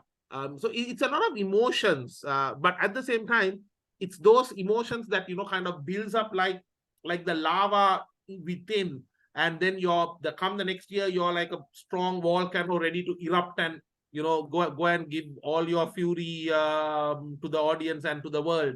To me, I've said this before as well, I hate losing. I really don't think that like it's like in racing. I'm a big Formula One fan, and when you're in racing, you are either first place or you are a loser. It's very simple. Even 2 and 3 don't really count. To me, that's a competitive spirit I've got from Toastmasters, and I also take it to my business, to my personal life, and whatever I do in my workplace as well. It keeps me hungry for winning. So yes, I do take my losses personally. I don't brush it aside saying it doesn't matter. No, it matters. You gave a good half a year, your hours, late nights, and you didn't win. It matters. No one can say that it doesn't matter. Even you can't say it doesn't matter. But it's okay. Sulk in your loss. Go through that emotion. But after a few days, get into the learning phase. So you first, when you lose, you go in stages. You first have that emotional phase. You have to enjoy that as well, right? You have to enjoy that feeling, that support you get. You'll have people calling you and saying, look, you know what, you gave it your best shot. You were better this year than last year. You'll have all that. Then get to the learning phase. What did I learn? What did I learn not to do? Because when you lose, you're actually learning what not to do. You get into that phase, and then come the next year, you're more prepared, you're better prepared, and you know, we all have days we feel like a dog, but the truth is every dog has its day. And as to answer to your question, Milhana, how did it feel losing to you? I think that that day was one of the most important days in my life, because that proved to me that I can get placed at a district level. For me, no offense, but I'm a big fan of winning on stage. When I win, I want an audience to be there to experience their emotion. And I knew the next year was going to be physical because, you know, COVID was settling down and all that. But that was a day, of course, you know, hands down, you were way ahead. My own club members said that your speech was fantastic and you were miles ahead.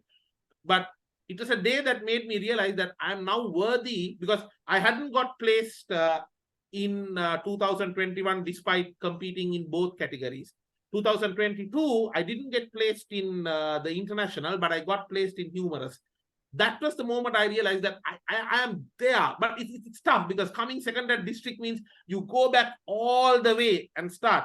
But that also gave me an idea for my international speech this year, which was about, you know, swing it all the way, where you going back and starting again from the beginning is a part of that journey. So, but I'm glad it was a public speaking contest I lost and not a boxing match, because I know you have a massive glove with you, and I think I'll get knocked out with the first punch.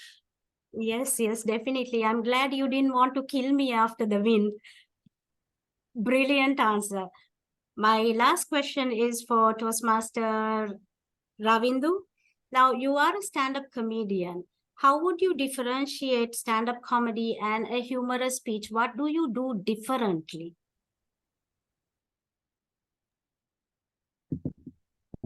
Very interesting question. First thing I need to tell you, I became a stand-up comedian after I won the District 82 Humorous Speech Contest. I won in 2021. How I feel and the difference. Well, I'll tell you from the stand-up comedian's perspective who are working with me right now. The first day I went and delivered my first stand-up comedy, I basically did kind of a Toastmasters speech using the Toastmasters technique. To my surprise, whoever the experts in stand-up comedy came and asked me, "Are you a Toastmaster?" I know that's the first question they asked. They didn't ask anything else. They asked, "Are you a Toastmaster?" I said, "Yes, I am." And then my good friend who introduced me to this arena, Toastmaster Shabri, was there. So I asked, "Why do you ask this question?" Because the command, the structure, and the confidence that you have, we don't have it. We basically come and make fun of others, and also we dive into areas which is very dark.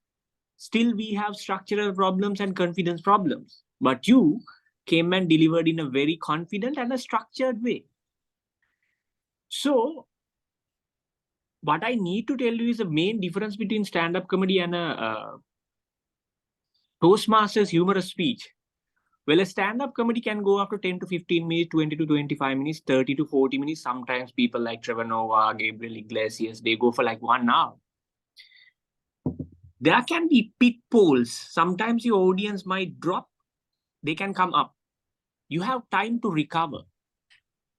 But in a in a humorous speech contest, you only have 5 to 7 minutes. It's a difficult game. Why? Because you need to make your audience laugh. Also, it should not be a set of one-liners, and you need to enlighten your audience with a message. I always believe that in a speech contest, humorous speech contest also, you need to add a value to your audience end of the day. So in a humor, in stand-up comedy, we don't give messages. We basically go with the idea that we have, and we basically bring out our own conversation in the head to out to the audience. So that the people who believe it will love us, people who don't like us, don't love that idea, will hate us. But in a humorous speech contest, you win everyone. That's the goal, because I go and I always go and I need to go and win each and everyone in the audience. Not obviously the judges, you have to crack the ballot, that you have to do it, you have to master that art. That's the main difference. In the stand-up comedy, you have more time, and also there will be people who will be only vouching for your idea. In a humorous speech contest, you have very limited time. You need to make sure you make your audience laugh, plus give a message. One quick thing that I need to tell, a lot of people ask me, should I start with a message or else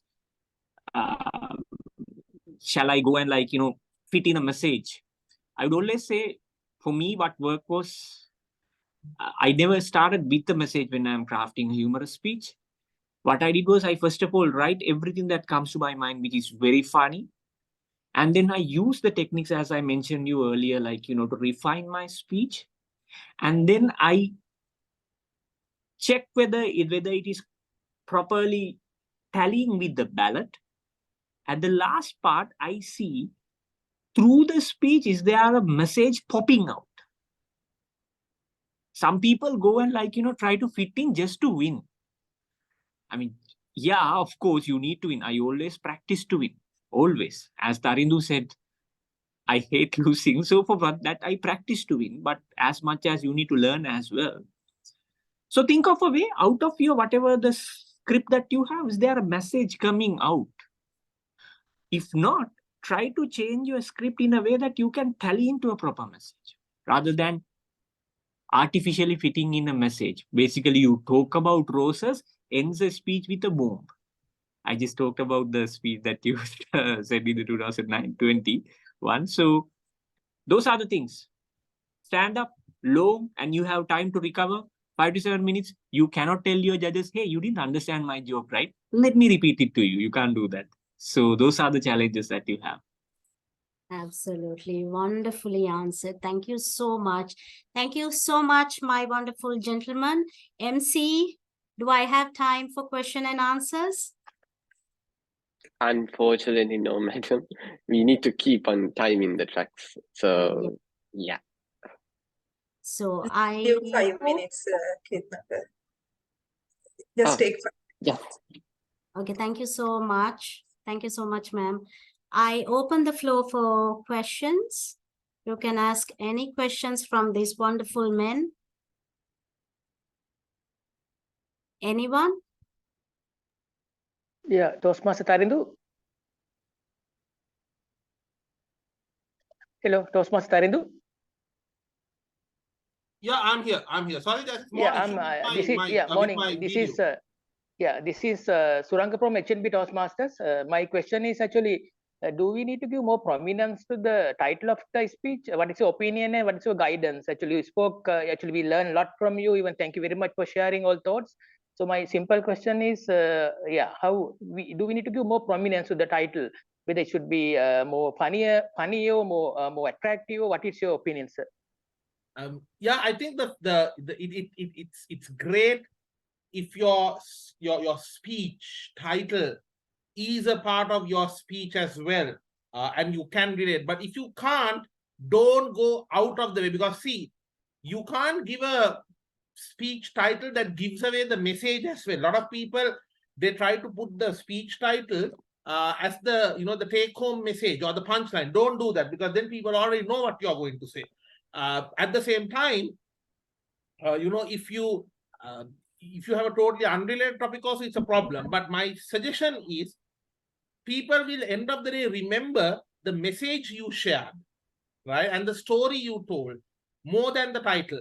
If your title can be connected to it, with I see something, or we can fix it. It's okay. But make sure your title doesn't make your message and your entire speech too obvious. My humorous speech title was called A Strange Encounter. I never, never in my speech anywhere did I use that word thereafter. But it was about the experience, it was about the encounter, and at the end I said, a person whom I don't even know managed to change my life over a strange encounter, right? So if you can connect, great, but don't worry too much about it. Thank you, sir. Thank you very much. Do we have any other questions?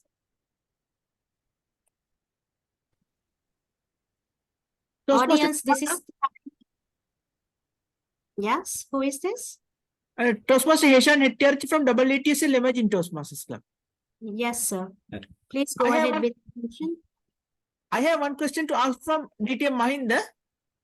Normally, for humorous speeches, we could use jokes, but is it appropriate to use some jokes such as misunderstanding the bar association as an association for liquor bar owners, since the bar association is the lowest association? Over to you. Yeah, that's kind of twist actually. In humorous speeches, it is some standards maybe there. There should be a message and not insulting anyone. Jokes and humorous speeches, not hard and fast rule, but there are a bit difference there. Joke, as Tarindu said and Ravindu said, even we can use it in informal gatherings. We can use jokes. You may heard about that Varnapala theory or MDAS theory or something like that. We can use it as a joke in an informal gathering. But when it comes to formal, this kind of speeches, there should be a set of guidelines. We can't use everything. So there may be a twist, but it should not insult anyone, insult any association, or insult any culture. So we have to be very careful about that. I hope you got the answer. Thank you very much, DTM Mahinda. Over to you. Thank you very much. There's always a fine line between what we speak. We have to make sure we don't offend the audience. Okay, before I wrap up. Time to wrap up. Yes. Thank you so much, my wonderful champions. I hope, audience, you learned a lot. You were enlightened, enriched, and inspired to become the next champion of District 82. Thank you very much, men. Once again, I feel like the rose among the thorns. I am just kidding. Don't kill me later on. I had a wonderful time. I am sure that you had a great time as well. Thank you very much. Till we meet again. Over to you, MC. Thank you so much. And please give a big round of applause for our esteemed, inspiring moderator and the panel of champions for sharing those words of inspiration with us. So before heading to the next item in the agenda, some of you might be interested in that. Before that, let us quickly take a good group photo with all of us turning on the camera. So for that, we have our main photographer. So Toastmaster Geetika, the control is all yours to move ahead with the photograph session. Thank you, MC. Can everyone please turn on their cameras?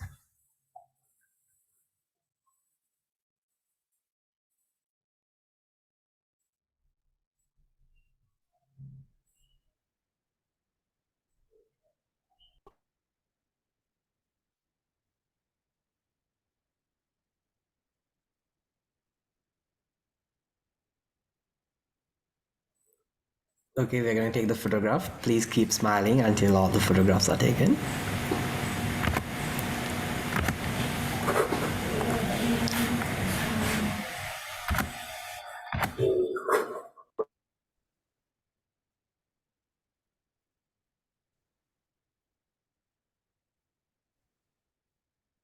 Thank you. Over to you, MC. Thank you so much, Toastmaster Geetika, and again for our panel and moderators. So we'll be now moving on to next, which is time for a short break. So please take this wonderful opportunity to stretch your legs, grab a refreshment, and be ready for the next half of our program, because yet another extreme exciting 2 sessions are coming up from a wonderful champion. So we'll be back with 10 minutes. So here we start the break.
So we are back.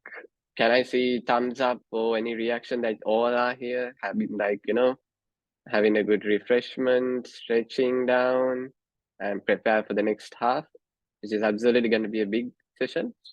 Okay, I can see. Perfect. So in order to be within the time frames, we are going to get back rolling. And if your friends are missing, just quickly let them know to come back. So let's get started moving on. So for the next wonderful session, will be promising session for. So let me introduce this champion speaker who will be more informative in teaching you all the art of evaluation. So this will be a wonderful session which you all will be educated and guided into the hearts of this matter of evaluations. With the topic of building blocks of evaluation. So let me introduce our champion speaker who will be here. So he's a senior manager business strategy at AIA Insurance by profession, a District 82 champion of evaluation speech contest in 2023, a District 82 champion of humorous speech contest in 2017, and a District 82 finalist in table topic speech contest in 2019, and also a member of Pinnacle Advanced Toastmasters Club and past president of Southern Dip Toastmasters Club. Please welcome on virtual stage to enlighten us, the District Humorous Evaluation Champion of 2023, Toastmaster Shamin Samira. Sir, the stage is all yours. Thank you very much, Kitnaka, for that warm invitation. And lovely to be here. What a good morning to all of you. We have a big crowd here today. So we already had one emergence session where I was able to share some of the knowledge that I have gathered physically. Now I have another opportunity to share those who couldn't attend physically to attend digitally through the Zoom platform and learn something to improve your evaluations. So I have the presentation done with me. May I fix my unpurposefully unmuted? Yeah, thank you.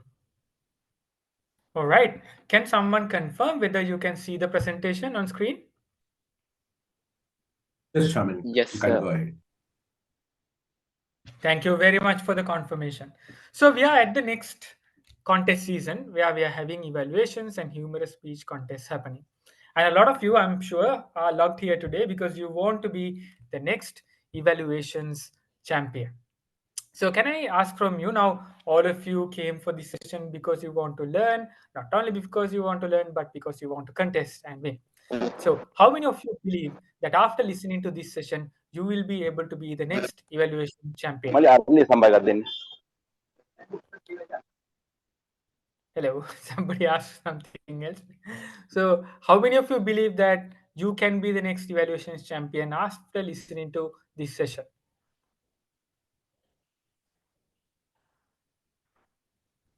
Hello. Okay, so nobody believes that this session will help you become the next evaluation champion. Very good, because You this is yeah, hands because I up. never yeah. So there is hands raised up. Okay, so thank you so much. So that's good news, but I have to disappoint some of you or most of you because my session is not intended to make you the next evaluations champion, but I have a different purpose. So the first session is on the building blocks of evaluations, and I thoroughly believe that evaluations serve a bigger purpose than this valuable contest that we are going to have right next few weeks. So, what is the purpose of evaluations? Why do we evaluate? Yes, we are contesting, become better evaluators, but what is the ultimate purpose of evaluation? I think that is what I need to cater to know. So, what is the purpose of evaluations? Why To do we motivate the evaluate? speakers. Super, super. So, from the very first answer, I got the correct answer. So, we evaluate to motivate because Toastmasters is there to produce great speakers and great leaders. And the difference in Toastmasters compared to every other club and society that you can be a part of is the fact that you get very constructive, critical, and important evaluations to improve yourself. So that is why we pay those $45 or $60 for us to get valuable feedback. And as evaluators, your purpose is to evaluate somebody to motivate them to become a better speaker or a better leader. And I believe the evaluator is the most important role player in any meeting. Why? I don't mean to say that it is not important to have a general evaluate, it is not important to have a timer, a counter, nothing like that. But I believe it is the evaluators that play a very, very important role. Why? Because you shape the future of members. Now, if you look at certain people who have become great champions, you will definitely know there are great evaluators behind them. An evaluator can make a speaker as well as break a speaker. I've had the pleasure of listening to this story of one of the past presidents of one of the very popular clubs in Sri Lanka. And I got to listen to her story. And she shared with me that many, many years ago, she once received an evaluation that was so harsh that for the next 6 months, she completely stopped delivering even a table topic because the evaluation was so harsh that she felt like she doesn't deserve to take up that opportunity to speak in front of an audience. So she stopped speaking for 6 months, and afterwards, somebody else motivated her, and she gathered the courage, delivered another speech, but she received a completely different evaluation this time. And she was so motivated, she got her courage back, and she ended up becoming a president in this club. So this shows the role that an evaluator can play in making a speaker or breaking a speaker. So when you take up the opportunity next time to give an evaluation at your club or even at a contest, remember you always carry that responsibility and the power within you to push that speaker to the next level or withhold that speaker from achieving their potential forever. So, with that great responsibility, whatever we learn today, we will make sure we utilize to motivate someone to become a better speaker. Are we all in agreement? Yeah? Yep. Yes. Super, super. And thank you so much for unmuting and speaking because I'm not able to see the thumbs up that you are putting on screen. So, thank you so much for the verbal feedback. And as an evaluator, it takes more skills. Now, all of you know we start off our meetings with the round robin session, right? So, what are the two skills that we usually warm up use in our round robin session? Speaking and listening both. Exactly, speaking and listening both. So, as a speaker, usually you need to improve on your speaking skills. So, you write a nice speech, you memorize it, you come and deliver it on a stage, right? However, as an evaluator, you need bit more skills. You need to be a good listener as well.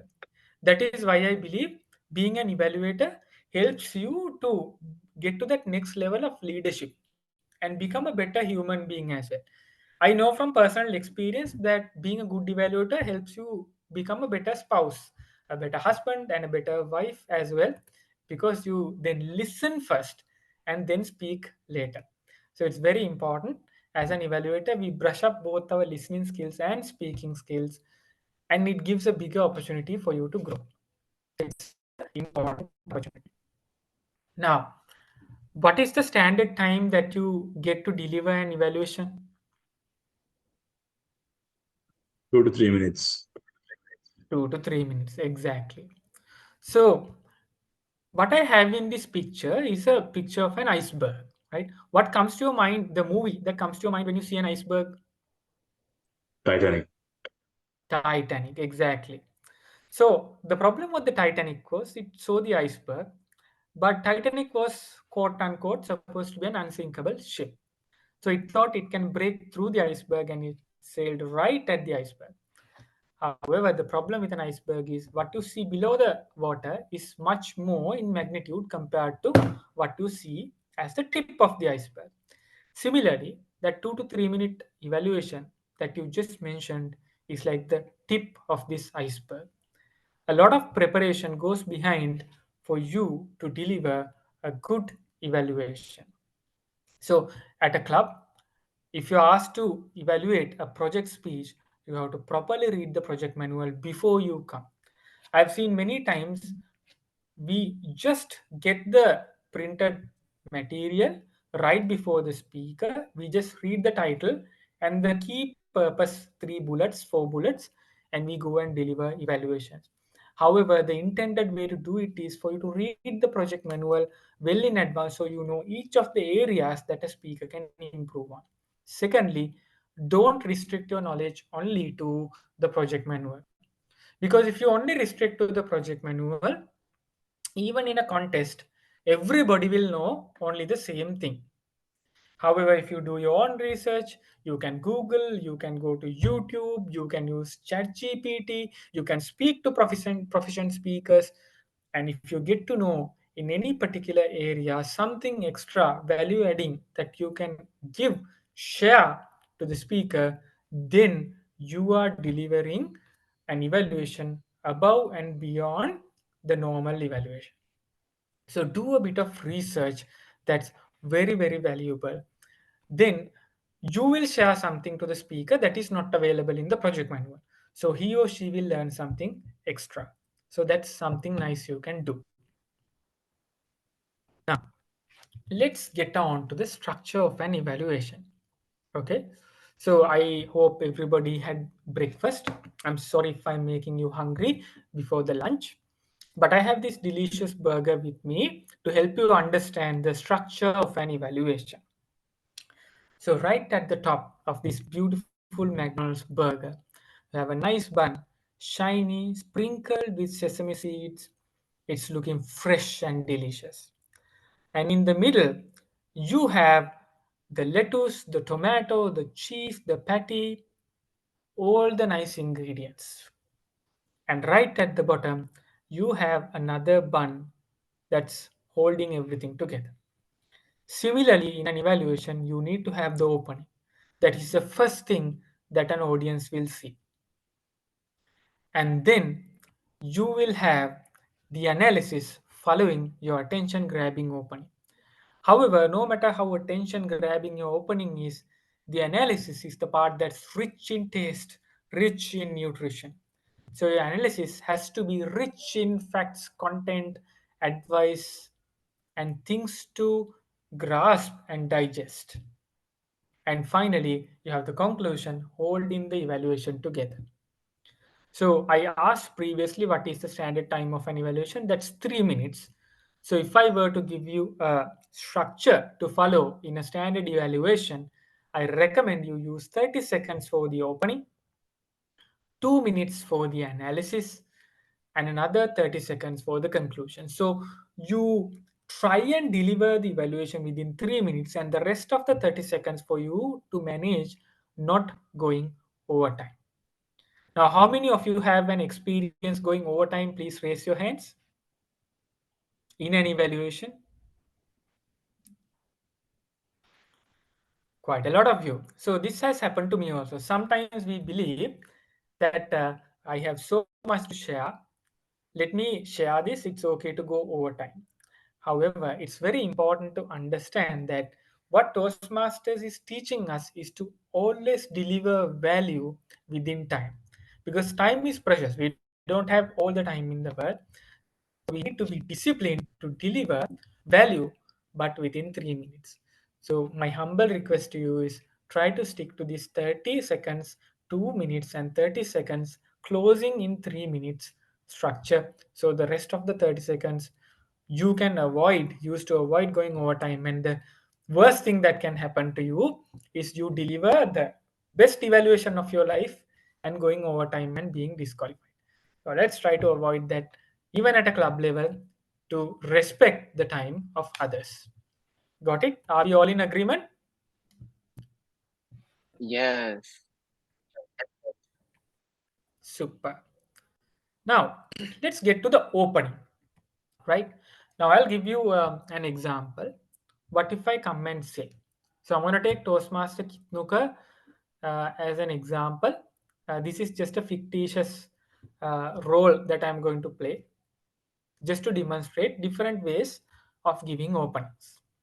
So, what if I come and open by saying, Toastmaster Kitnuka, I have always noticed you as a brilliant speaker with a lot of potential.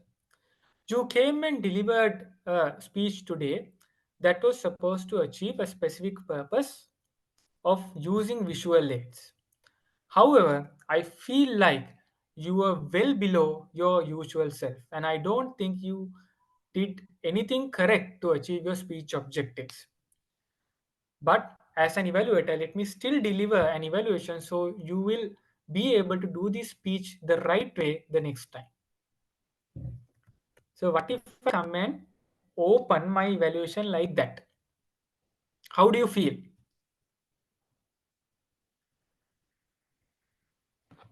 How do you feel, ladies and gentlemen, if I It open my doesn't feel. It doesn't feel good. Doesn't feel Yes. good and just criticize. Exactly. So it's important that to understand the evaluator is a psychologist. Okay, I always assume as an evaluator, I'm a psychologist.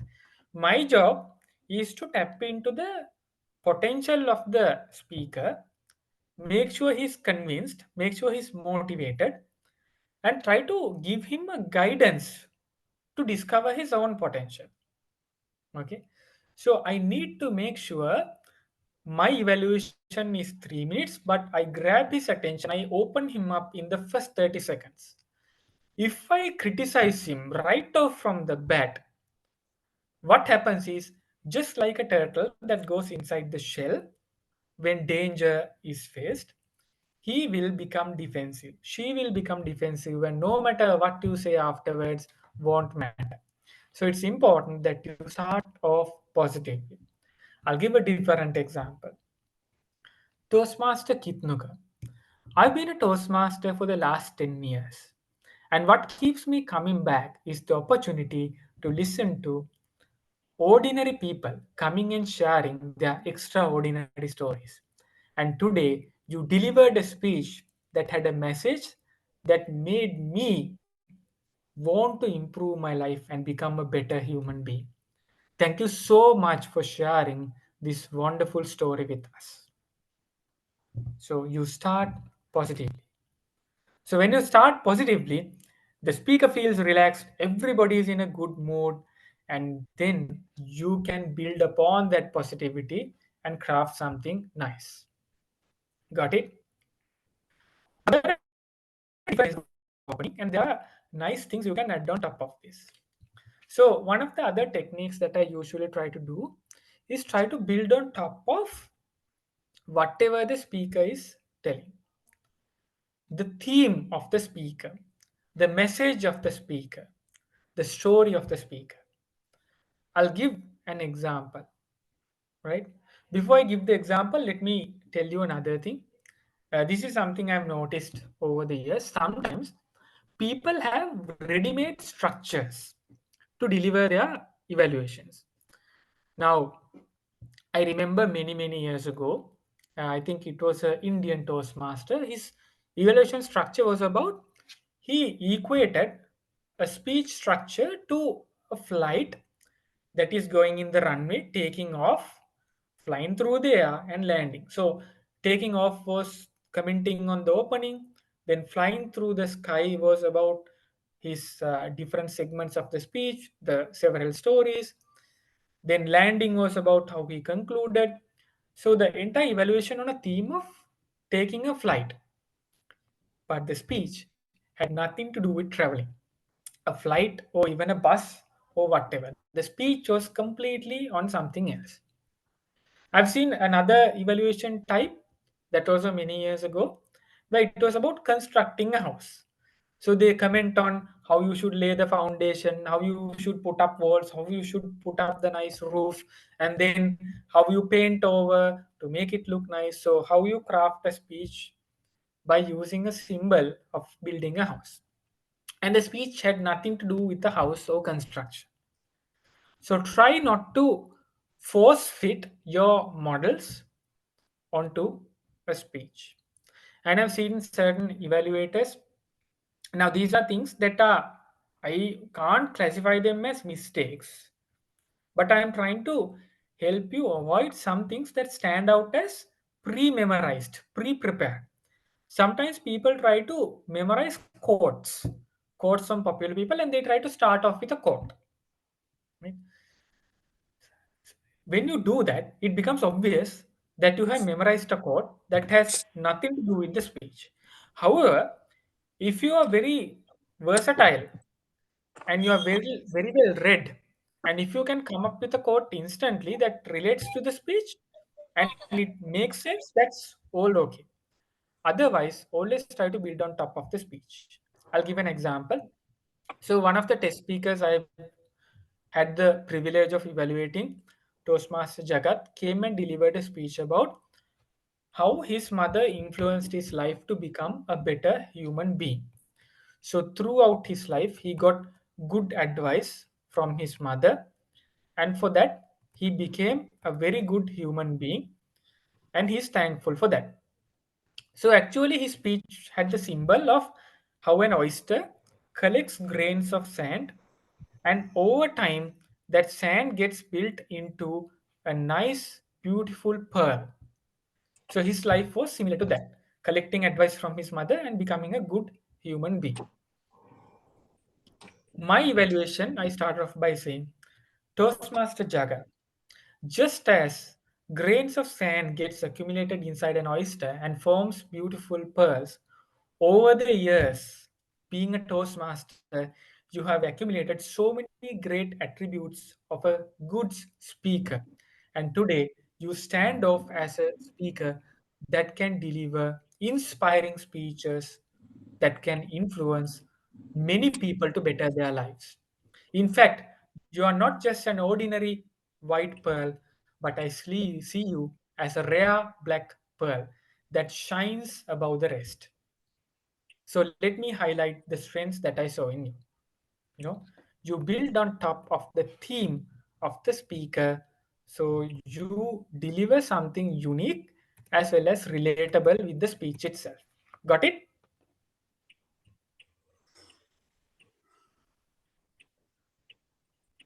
Another nice thing that you can do is try and establish a connection with the speaker. I'll give you another example. One way, okay, if I did the same evaluation of the same test speaker, Toastmaster Jagat, and if I try to do it differently, I'll give you a different way of doing it. Instead of talking about the pearls, another way that you can start off is you can say, Toastmaster Jagat, when you were talking about how your mother was influential, I think there's some feedback coming. Is it happening to others also, like some beeping noise? Yes. Yes. I'd start. Thank you. So, a different way of starting off it would be to say, Toastmaster Jagat, when you were talking about your mother and how she gave you advice in your times of need, I actually remembered how my mother used to give me the same advice. I could visualize my mother giving me advice on that stage, and I instantly connected. And I'm pretty sure everybody here could go back in time to the moments where their parents were there with them, and they could once again realize the value of an advice given by a parent. Thank you so much for making us remember that and hold on to those great values so we continue to live to be good human beings to this society. You know, another way you can start. So instead of building on top of the particular theme itself, yes, you still stick with the theme. You try to establish a connection between you and the speaker. I'll give another example. Once again, a test speaker, Toastmaster Kavi, delivered a speech, and this was about how he always wanted to be a pilot, but he couldn't because he failed mathematics, but he continued to try again and again and again, and eventually he did become a pilot. So in my evaluation, I told Toastmaster Kavi, just like you, I was always fond of aircrafts. I always wanted to be a pilot as well. However, I was miserable when it comes to chemistry. And unlike you, I gave that up. I didn't even try. So it's too late for me.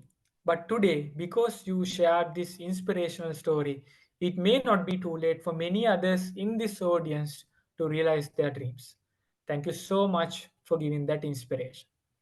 No, establishing a connection. When you establish a connection like that, it's very easy to continue to feed your valuable inputs into the speaker.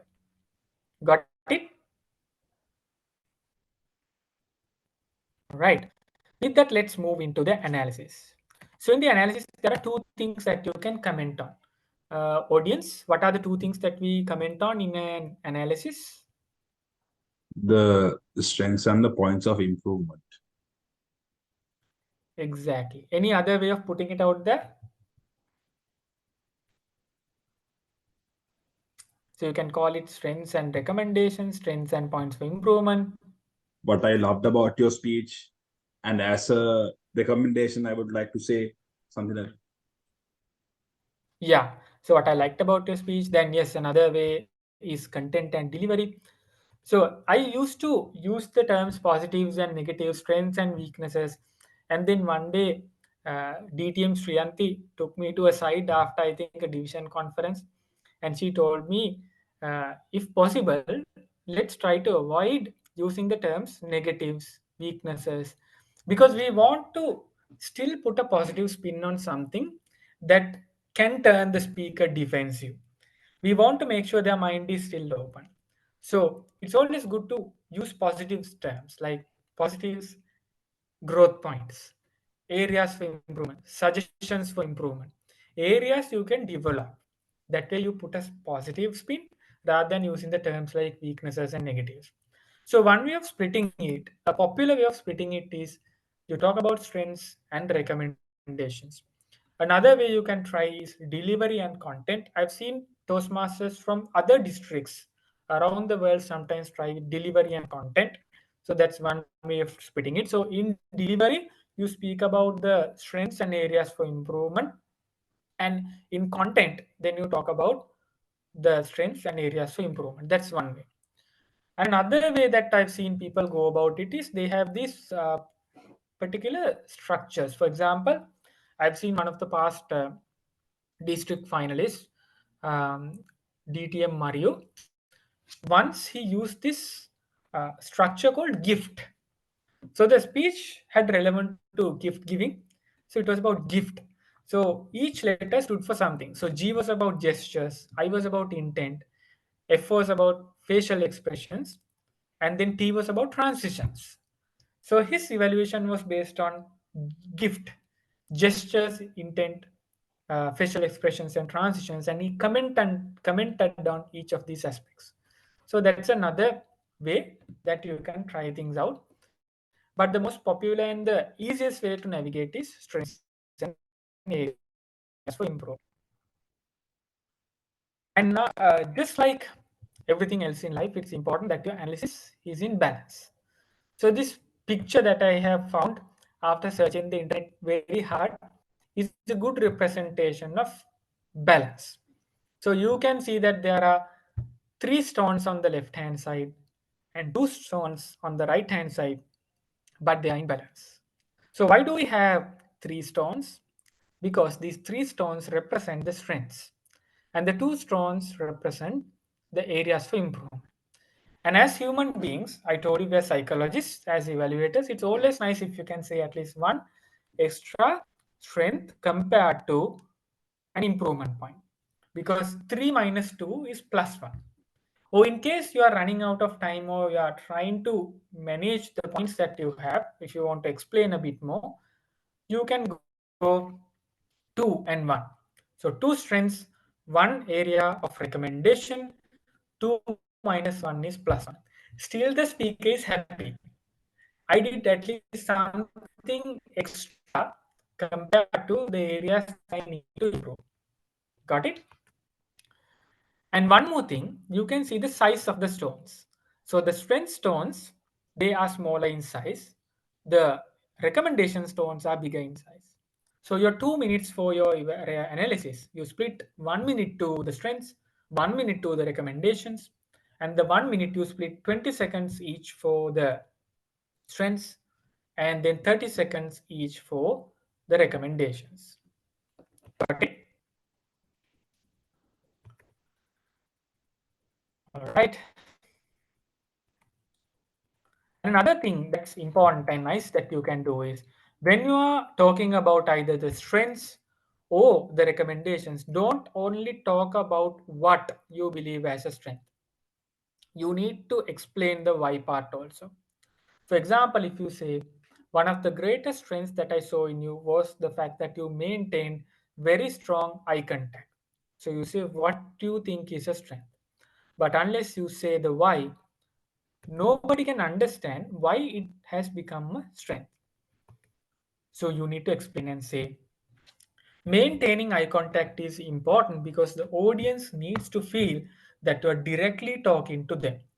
So eyes are the gateway through which you connect with the audience member, and you need to pay attention to each part of the audience, and you accomplish that. And as a result, throughout your speech, the audience members were paying their 100% attention to you, the speaker. So that's the why part of what I just stated as a strength. Got it? So if you talk about, let's say, if you talk about stage usage, if you say one of the recommendations I have for you is try to use different parts of the stage. Don't just stand and deliver in one part of the stage. Then the why part is in your story, there were different physical locations. Your school time, and then you were in college, then you were at work. So when you position the first story in the left hand side of the stage, your school there, and when you position your college, your university in the middle part, and you position your work life in the right hand side, when you transition across the different parts of the stage, it is easier for people to follow and they know you're moving to a different part of the story. And in the conclusion, when you want to reflect back on the lessons that you learned on the school, when you move back there, people know you are referring back to this story to highlight the message. That's how you explain the why part of it. Got it? Understood?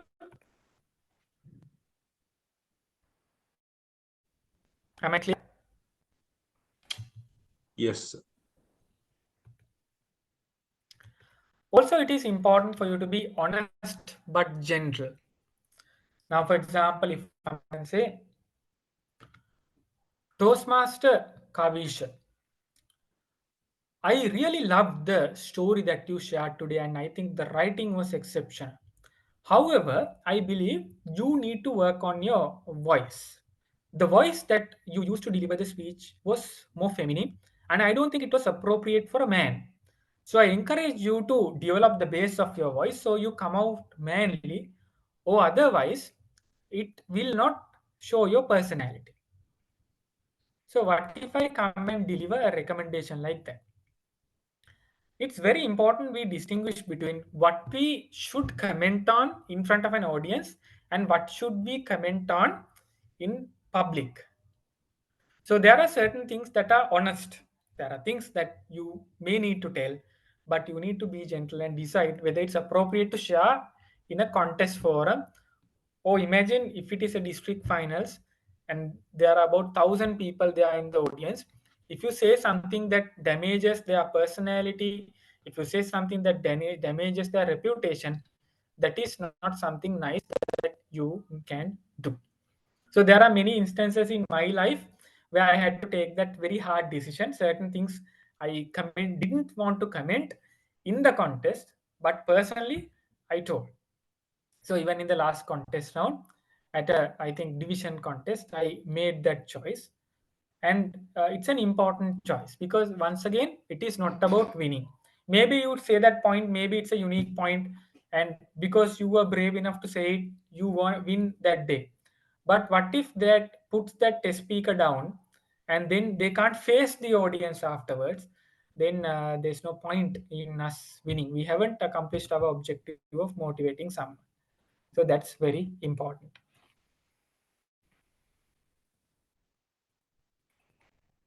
All right. Now, let me ask you, what are the things that you can usually comment on in an evaluation? What are the areas? So one thing I spoke about two things actually, eye contact and then the stage usage. So let me ask you, you can unmute and say, I would like to have many answers. So what are the things that you can comment on?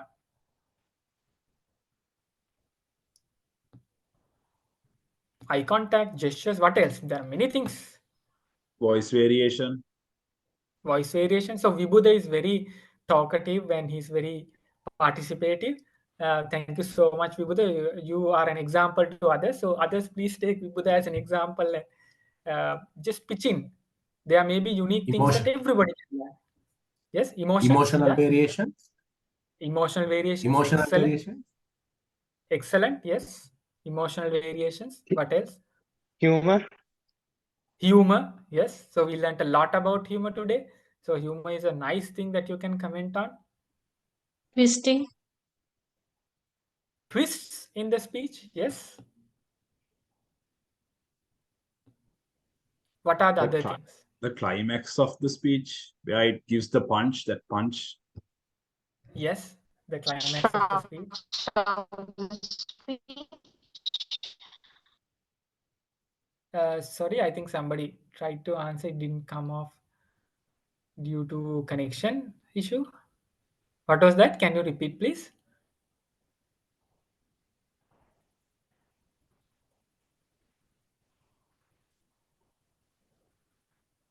Many others? What are the other things? The take-home message. Take-home message, very important, because in every speech that we do, we need to give a message. Especially international speech, we definitely need to give a message, and even in humorous speech, we request continuously to add a message, because the reason is people come and listen to you. They give their precious time to you. So whilst you entertain, it's very nice if you can also add something valuable as a take home for them to use to better their lives, for them to be inspired by your story. And yes, structure of a speech, it's very good if you can comment on whether they had a good opening, a good body, and a conclusion. What else? Use a twist within the speech. Yes, twists. Stage presence. Stage presence. So you can talk about your posture also, whether they were appropriately positioned. I remember at the Central Bank auditorium, once I was evaluator at a contest and I commented on where the speaker was standing. Because if you look at that stage, the spotlight is on a certain area and there's the dark part of the stage. And I noticed that the speaker was standing in the dark part and we couldn't see his facial expressions. So I noticed that and I commented and I showed when I was standing in that particular place how my face was dark, and when I moved to the well lit area, how everybody could see the facial expressions. So you can go above and beyond sometimes, and you can even think about some of the environmental factors as well. And you can comment on props usage, visual aids.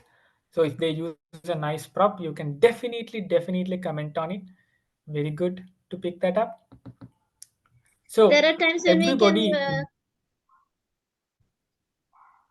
Sorry, there are times when we can comment on this pre-preparation for that speech also. At times, not always.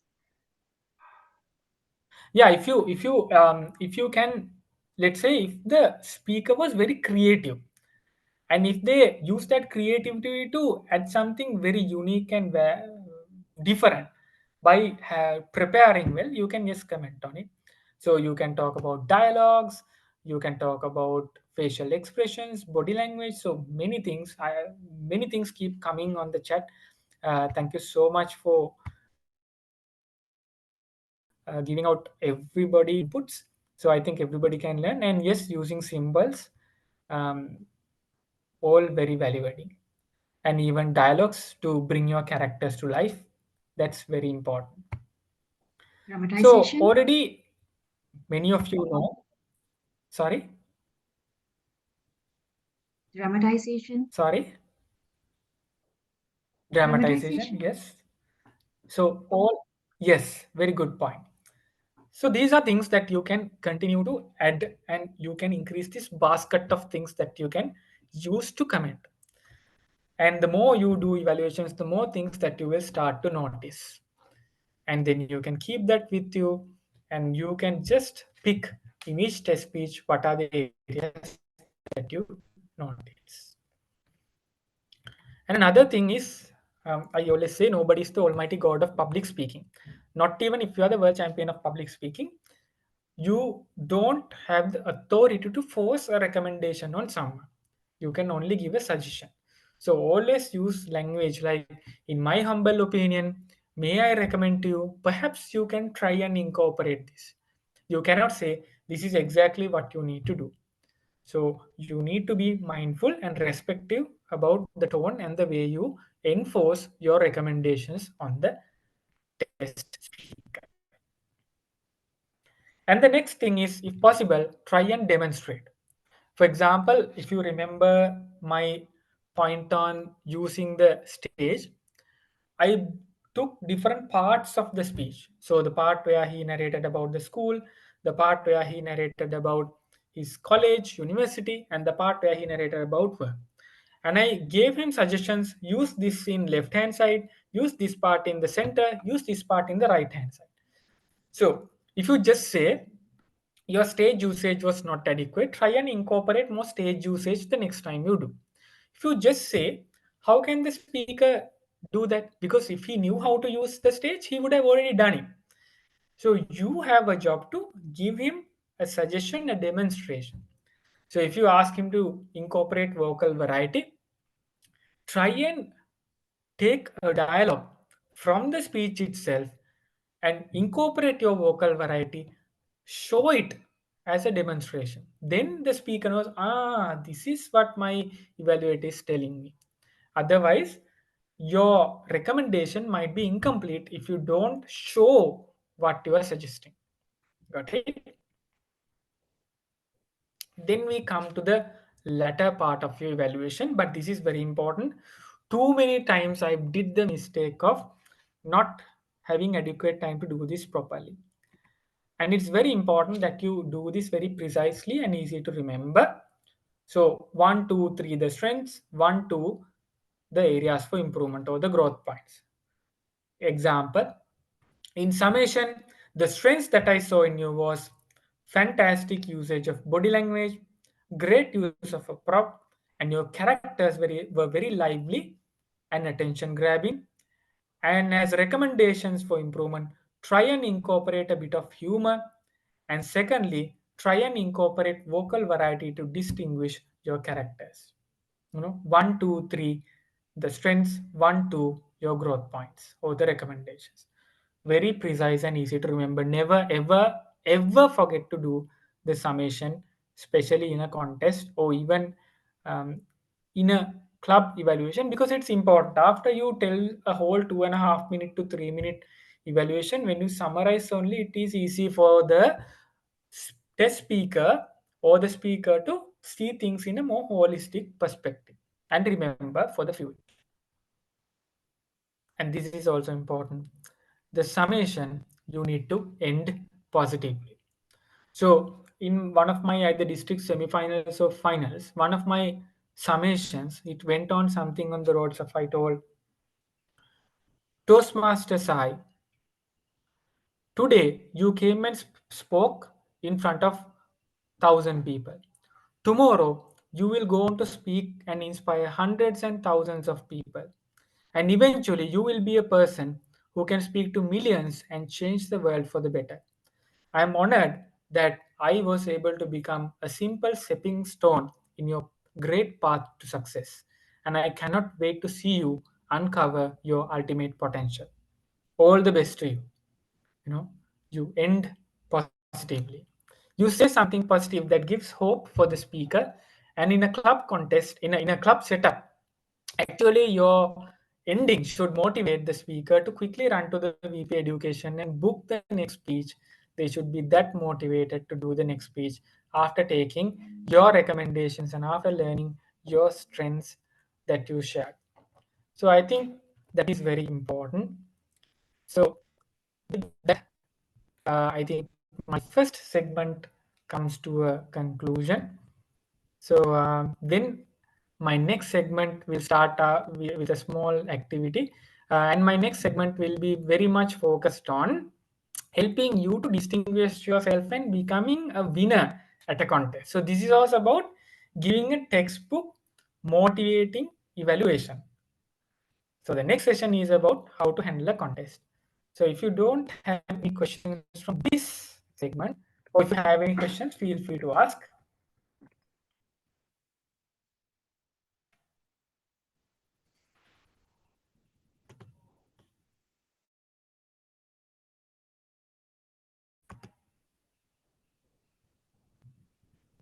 Or you can even withhold any of your questions for the next session as well, because we will be meeting once again momentarily. Okay, so one question is it a good thing to number them 1, 2, and 3? Yes, I think it's very important that you number them, because then it's easy for everybody to follow. And remember, in a contest, the judges are trying to figure out how many friends you had and how many recommendation points you had. So I'm making their life easy when you say 1, 2, 3 and 1, 2. Sometimes I've seen very good evaluators, they are focused on the moment and they don't distinguish between their points and they get blurred. So it's difficult to figure out whether they told 3 points, whether they spoke about 3 things and it was just 1 point. So when you say 1, 2, 3, it's easy to distinguish. That's a very good question.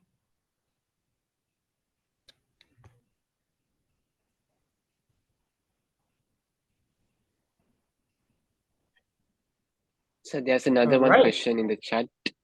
Another one question in the chat. It asks, do we need to connect our opening and the ending? Do we need to? Do we need to connect our opening and the ending?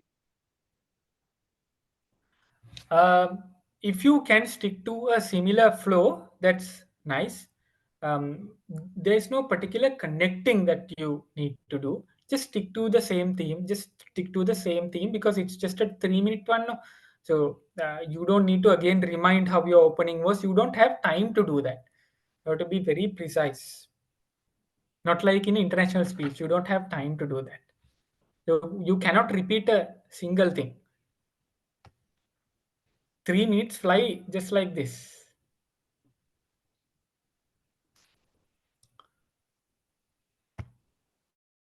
All right then, in the interest of time, okay, one person was asking good format of noting down the points. DTM Viruli, we will discuss that in the next segment. Definitely, that's a good thing everybody should know. We will discuss that in the next segment. Okay, with that, then we will open up for the activity in the interest of time. And then after the activity, we'll again get back and know some secrets to winning.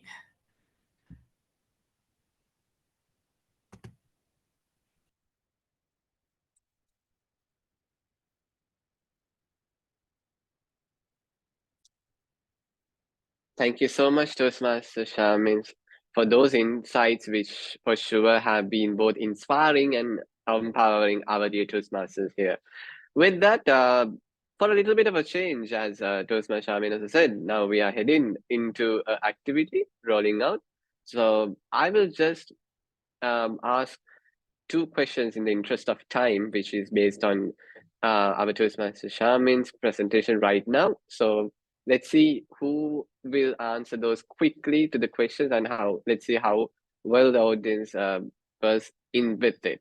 So the first question is that I would like to ask is, in the slide deck, in the separates in the slide of the preparation, there was 3 perspectives mentioned specifically. So what are the 3 perspectives that was mentioned in that slide? So who noticed it? Let's see. Opening, analysis, and conclusion.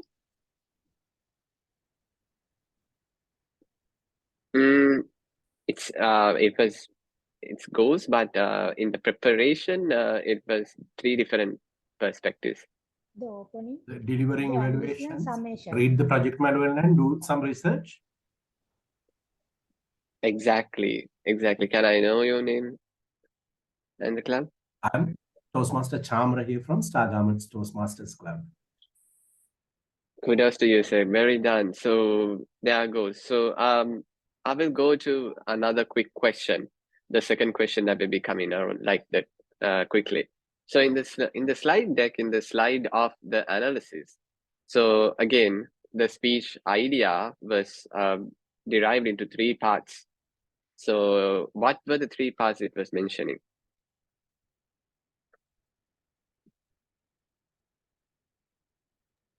Have a Opening, body, balance. conclusion. Okay, there you go. Perfect. Can I know the name? Sanjay. Oh, great to hear. Thank you so much for quickly answering that. And the final one that I figured out. So Toastmaster Shamin actually recommended to time frame the best way to time frame your whole evaluation. What was the time frame? The 3 time frames that Toastmaster Shamin said to bestly fit in. Make the opening 30 seconds. The analysis 2 minutes, and finally the conclusion also 30 seconds.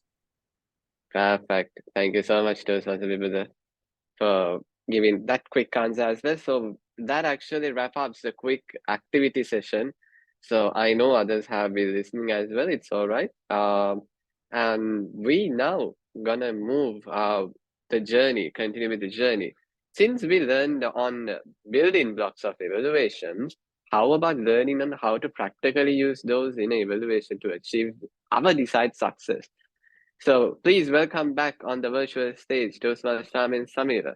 Sir, the stage is yours to continue. Thank you very much, Kitnoga, once again for giving me the opportunity. So let me share the next slide deck that I have. Can everyone see?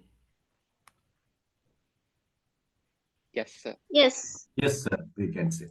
Thank you very much. So I got to listen to the journey of Toastmaster Tarindu in the previous session.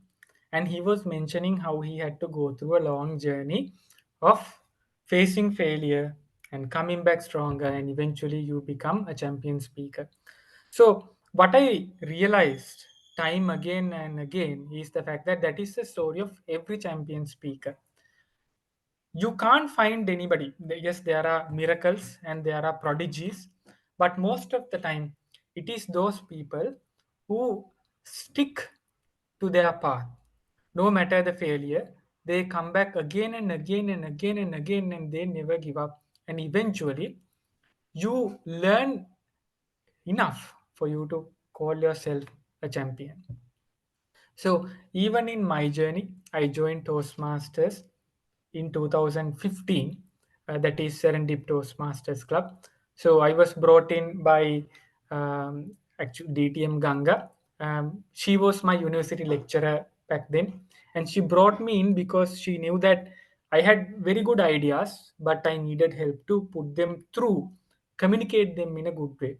So I joined Toastmasters for a different contest. This was a very formal business communication type of a contest.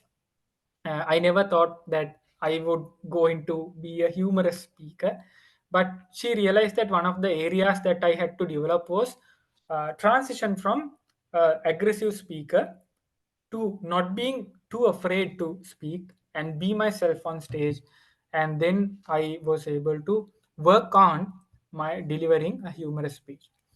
So it was also not an easy journey. Year after year, I had to try. And in 2017, after 3 years of struggle, I was able to win the humorous speech championship. And that was one of the moments that I realized I can actually do something and make something out of myself through this journey of becoming a good communicator.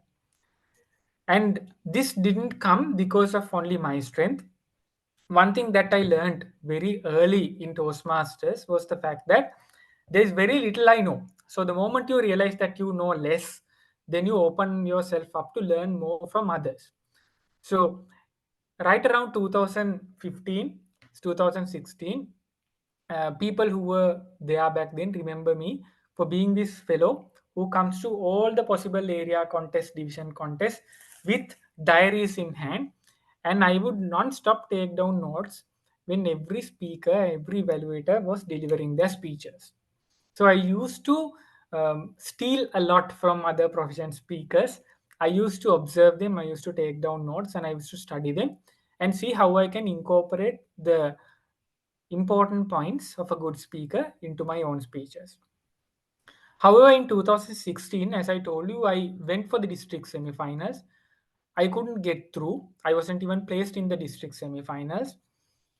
And then it was a moment where I realized on our own there is very less we can do. So although I was observing others, I was still observing on my own, trying to analyze on my own, and that is why in 2017 I decided I'm going to openly seek help from others. So I started reaching out to many people, and I realized many people were very supportive. That's the beauty of Toastmasters, and with all the support, not just the Toastmasters in Sri Lanka, as I told, overnight I had to change my speech to match the cultures of both countries, and I could do that only with the support of two fellow Indian Toastmasters. So their own fellow countrymen were contesting against me, but they were so kind to support me to improve myself. So that's the beauty of Toastmasters, and I was able to win in 2017. So afterwards I thought, what's the next stage for me? And I thought, maybe I'll try evaluations. But that journey was even harder. So I contested in 2017, 18, 19. Sometimes I do win even division, but then COVID or Easter Sunday or some crisis happens and they scrap off the finals and the semifinals. And then because of COVID, we didn't have contests, only club level contests, and evaluation and table topics we didn't have. So many years I had to struggle, improve, and then I had to wait for an opportunity. And then it was a long journey, and I made quite a lot of friends along the way. And I think the most important thing is the friendships that I made. When I originally joined Toastmasters, it was very difficult for me to even go and speak to people. I felt very shy, and only when I kept on at it, I realized everybody is so eager to share their knowledge. So I made friends, and then there were many failures, heartbreaks. So this picture was when I was the president of the club in 2019, and I was facing the district finals for both table topics and evaluations, and I mucked up both. It was just 3 days before my wedding, and I was the president of the club as well. So two contests, it was way too much for me, and I learned another lesson: you should not take up too many things that you cannot handle. Sometimes you have to make a choice, sometimes you have to make a compromise, and you need to know what your priorities are. I'm happy I chose my club and the family as priorities. So we as a club, we were able to get the Golden Gavel Award that year, and I successfully managed to conclude my marriage and the wedding, not the marriage, the wedding. Then I had to keep on getting stronger, come back again, and then 2023, I was able to realize the dream of becoming an evaluations champion. So along that journey, other than the basics of evaluations, I learned quite a few things that helped me to improve, highlight myself as a evaluation specialist. So, transitioning from a humorous speaker to an evaluation speaker, even to build the mentality. So, once you are a district champion, you kind of get branded as an expert in one particular area. So, I remember there were situations where I would deliver an evaluation. I didn't intend for the audience to laugh, but sometimes the audience would laugh, and that kind of puts the test speaker in a difficult spot. So I had to make sure I do all those transitions, the necessary changes, and I continued to improve, and finally I was able to learn the art of winning an evaluation contest. So let me share those tips and tricks with you, with the hopes that that will help you realize your dreams as well. So how to make your evaluation stand out from the rest, that is what we will learn now. Are you all good? Yeah, are you all with me? Yes. Super. Yes. So one thing I have to say is nothing beats preparation. One of the things, if you are very focused and if you want to win the evaluations contest, if you want to contest, please make sure you take each and every opportunity at club meetings for you to improve as an evaluator. Unless you try at club level, unless you deliver evaluations constantly, it is very difficult to just go to a contest and deliver an evaluation. The reason is you need to get the timing digested into your body. When you do many evaluations, one very important thing that you learn is, you know, when the green light comes, where you need to be. So you know when the yellow light comes, where you need to be, and where you need to be when the red light comes. So you can rehearse giving evaluations anywhere else and you will improve on the content of your evaluation. But to get that rhythm and the timing, you must give evaluations. And secondly, it's very important that you observe the proficient evaluators.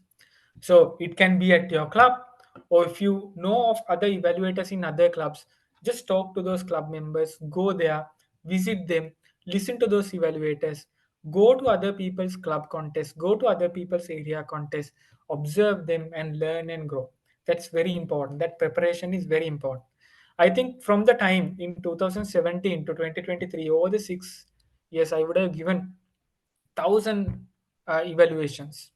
So all of those evaluations, so some you give, some you keep to yourself.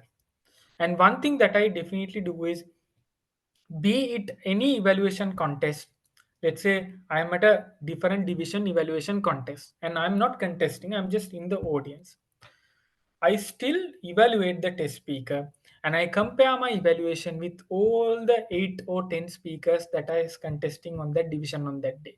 So that I benchmark and I know whether I had something unique, whether I captured all the relevant points, or whether I had something that's contradicting with what everyone else is saying.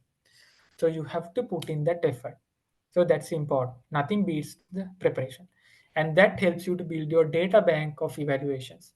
And those days I told you I used to have a diary.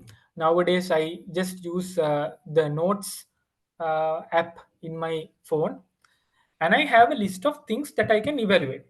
So each time I give evaluations, if I find something new, I keep on adding to that. So you keep on building a data bank of evaluations, things that you can comment on, and things unique that you see. So over time, what I do is, each time before I go and deliver at an evaluation contest, only thing that I refer to is those notes. So I have about 50 points. So I just run through all 50 points and I put to my head, okay, these are the areas that I should look for. Got it? So try and build your data bank and keep it with you all the time. Then it's important that you dress professionally and present yourself well during an evaluation contest. Be it any contest, I believe in Toastmasters, we are a very professional bunch and we have some standards to uphold. So it's very important that you dress professionally. So if it is a gent, I encourage at least a nice formal shirt with a tie. And I tend to nowadays even wear the full suit, because I believe when you're in full suit, not only you look very professional and you look uh, capable enough to deliver an advice to someone else, because you show some professionalism, you show some level of authority when you dress in a suit. So that is something I do. At least a tie and a formal shirt is appropriate. Don't try to take it too easy and come too casually, because for a humorous speech, of course you can pick the dress, you're free to wear anything. So our very recent humorous champion, he was dressed very appropriately in hospital attire, and that dress itself created a lot of humor and interest in the audience, so that's appropriate for that. But for evaluations, try to dress very professionally, and for ladies also professional attire. And I've seen sometimes people take things bit too granted, uh, then you come dressed too casually, and sometimes you might create the wrong impression. So that's important. And secondly, when you know the venue of your contest, try and arrive early, because all of us sometimes get butterflies in our stomach. It's important that you come to the venue early, you walk around on the stage, you take a mental note where you want to stand in the stage and deliver. And if possible, you do a little bit of a mic check. So I remember for both the district semifinals and finals, I would come to BMICH around 6:30 and the event would start around 8. So I have 1 hour, 1.5 hours just to get myself relaxed, accustomed to the stage. And don't rush last minute also to the venue of a contest, then you are in a panic mode. So it's very important you come early. You figure out where the lighting is the best. You also check your equipment. You check the stage, even from where you want to get on stage to where you want to get down. Just put mental notes. That'll all help you to be relaxed and deliver your evaluation exactly the way you want on that day. Got it? Now, what is the best number to get when you are drawing the lots? So let's say you have six, or rather, let's say you have 8 contestants. So what is the best number for you to have in an evaluation? 1. Okay, we have one answer, 1. Then is there any All other the number? numbers. 6. All the numbers. Last number. Okay. So I have a good mix of answers from everybody. Thank you so much. I always try to believe myself that the number doesn't matter. The reason is you don't have a say. You can't pick. There's no trick to picking number 1 or number last. Now, I had never gone number first ever in my life in any of the contests over the 6-7 years, other than for the district semifinals this time. So when I got number 1, honestly, initially I panicked. Okay, I'm also a human being just like you. Although I've been contesting for 8-9 years, I'm also a human being. So first time getting number 1, I panicked. Then I realized there's no point to panicking. Yes, I have to go first. And I thought there are positives in that, no. So if you go first, if you go early, one thing that happens is you are the one who's setting the benchmark. And whatever the points that you say is fresh. So there's no chance for the judges to think, okay, this is a repeated point. You don't lose novelty. And secondly, you can always think, okay, I'm going to just go and deliver and I'm going to finish it off and then I'm going to relax. So you don't have to run around inside a closed space, a room somewhere else, panicking, waiting for the opportunity. You don't have that panicking opportunity. So you just go and deliver. However, ladies and gentlemen, if you're going number 1, one advice I have to give you is try not to do too many experiments if you're going number 1. So I'm telling you as a fellow contestant, I'm telling you as someone who has seen and observed other contestants. So if you're going number 1, keep things simple, stick to a formula that works for you. Don't try to experiment too much because you don't have time to prepare. You just use the time to deliver whatever you can, but in the perfect way. The basics, you need to make sure you deliver with ultimate confidence and you don't show that you're nervous. So that's very important. So another thing that I wanted to share with you is how do you prepare yourself? Let's say you never know whether you go number 1 or 2. So if you don't have any prep time, just the 5 minutes, how do you prepare for that? What I do is I have practice rounds where I listen to a speaker on YouTube or I get a test speaker, somebody to help me. And within just 3 minutes, I see if I can write down the evaluation and deliver rather than taking a lot of time. So that's how you practice. Because at club you don't get that chance. At club you get to listen to the prepared speech. You can wait until the round robin session is over and then you deliver, so you don't get that experience. So get that experience beforehand. So whether you're number one or whether you have bit more prep time, if you are the last number, doesn't matter. There are pros and cons of both. When you're going last, one of the challenges that you have is most of the points have already been shared. So you have to put bit more effort to show that you are unique.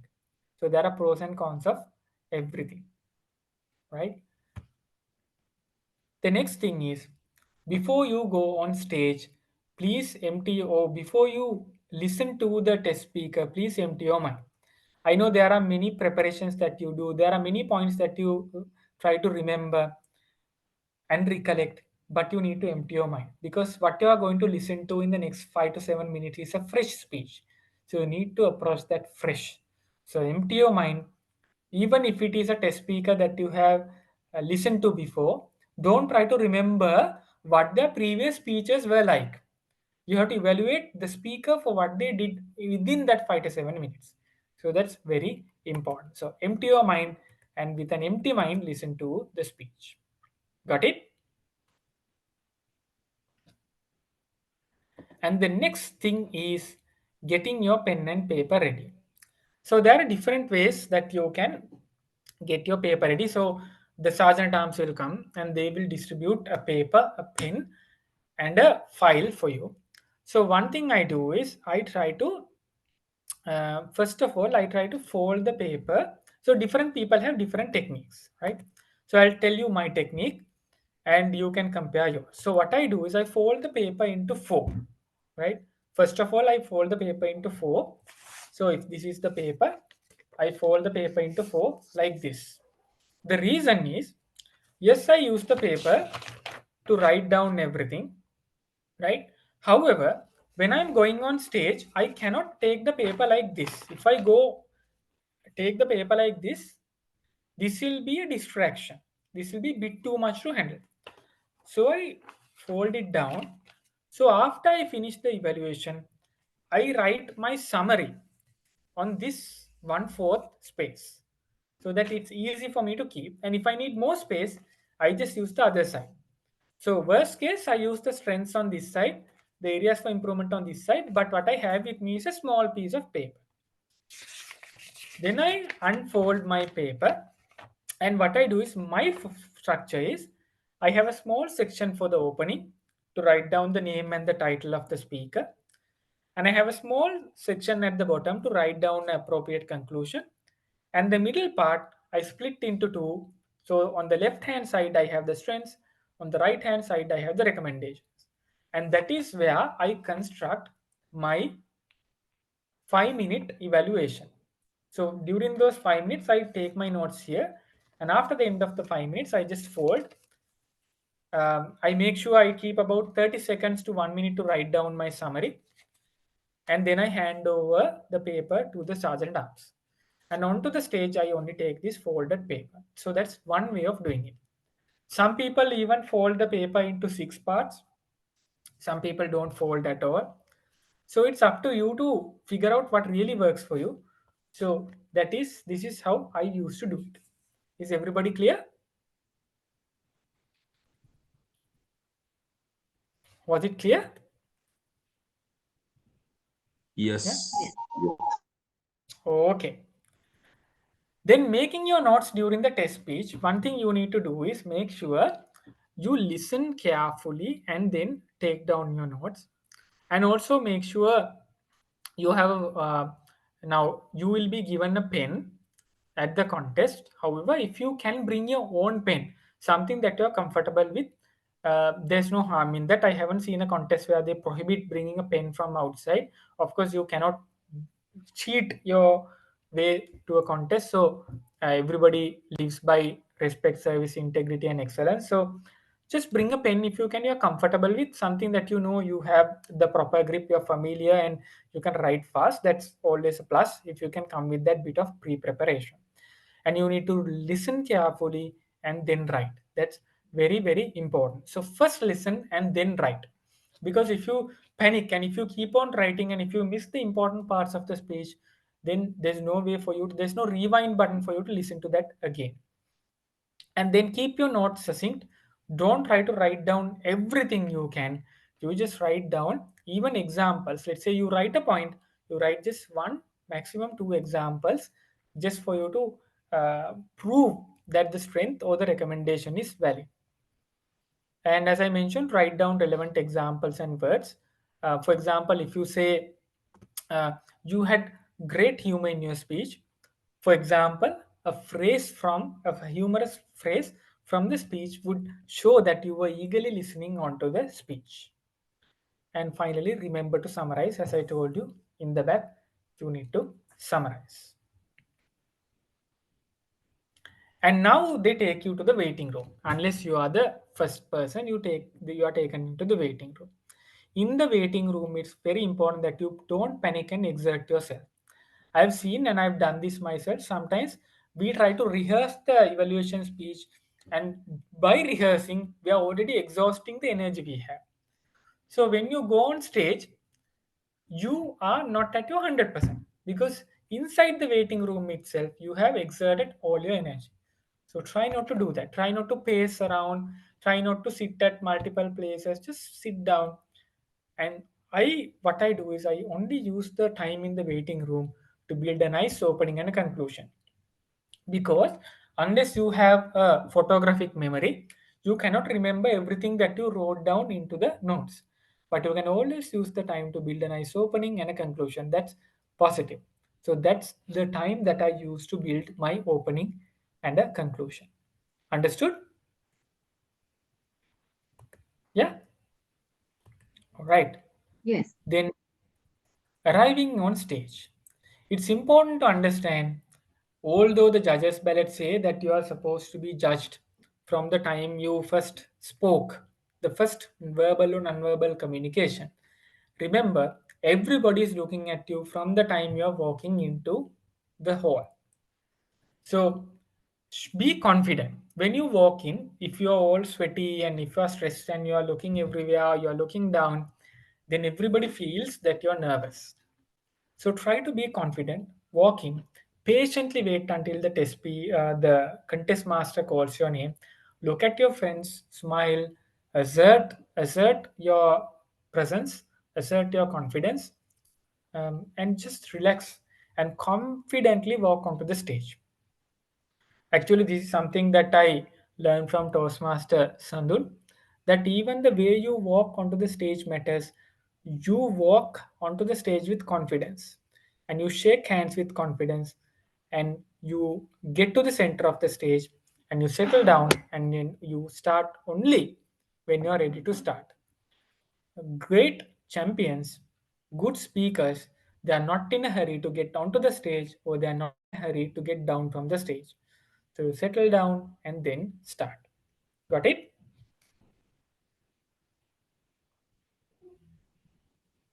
Next is the first impression.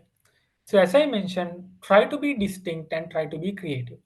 Now my district finals, if you look at my video recording of my district finals evaluation, you would see that I start off by connecting the speech with Toastmasters values itself.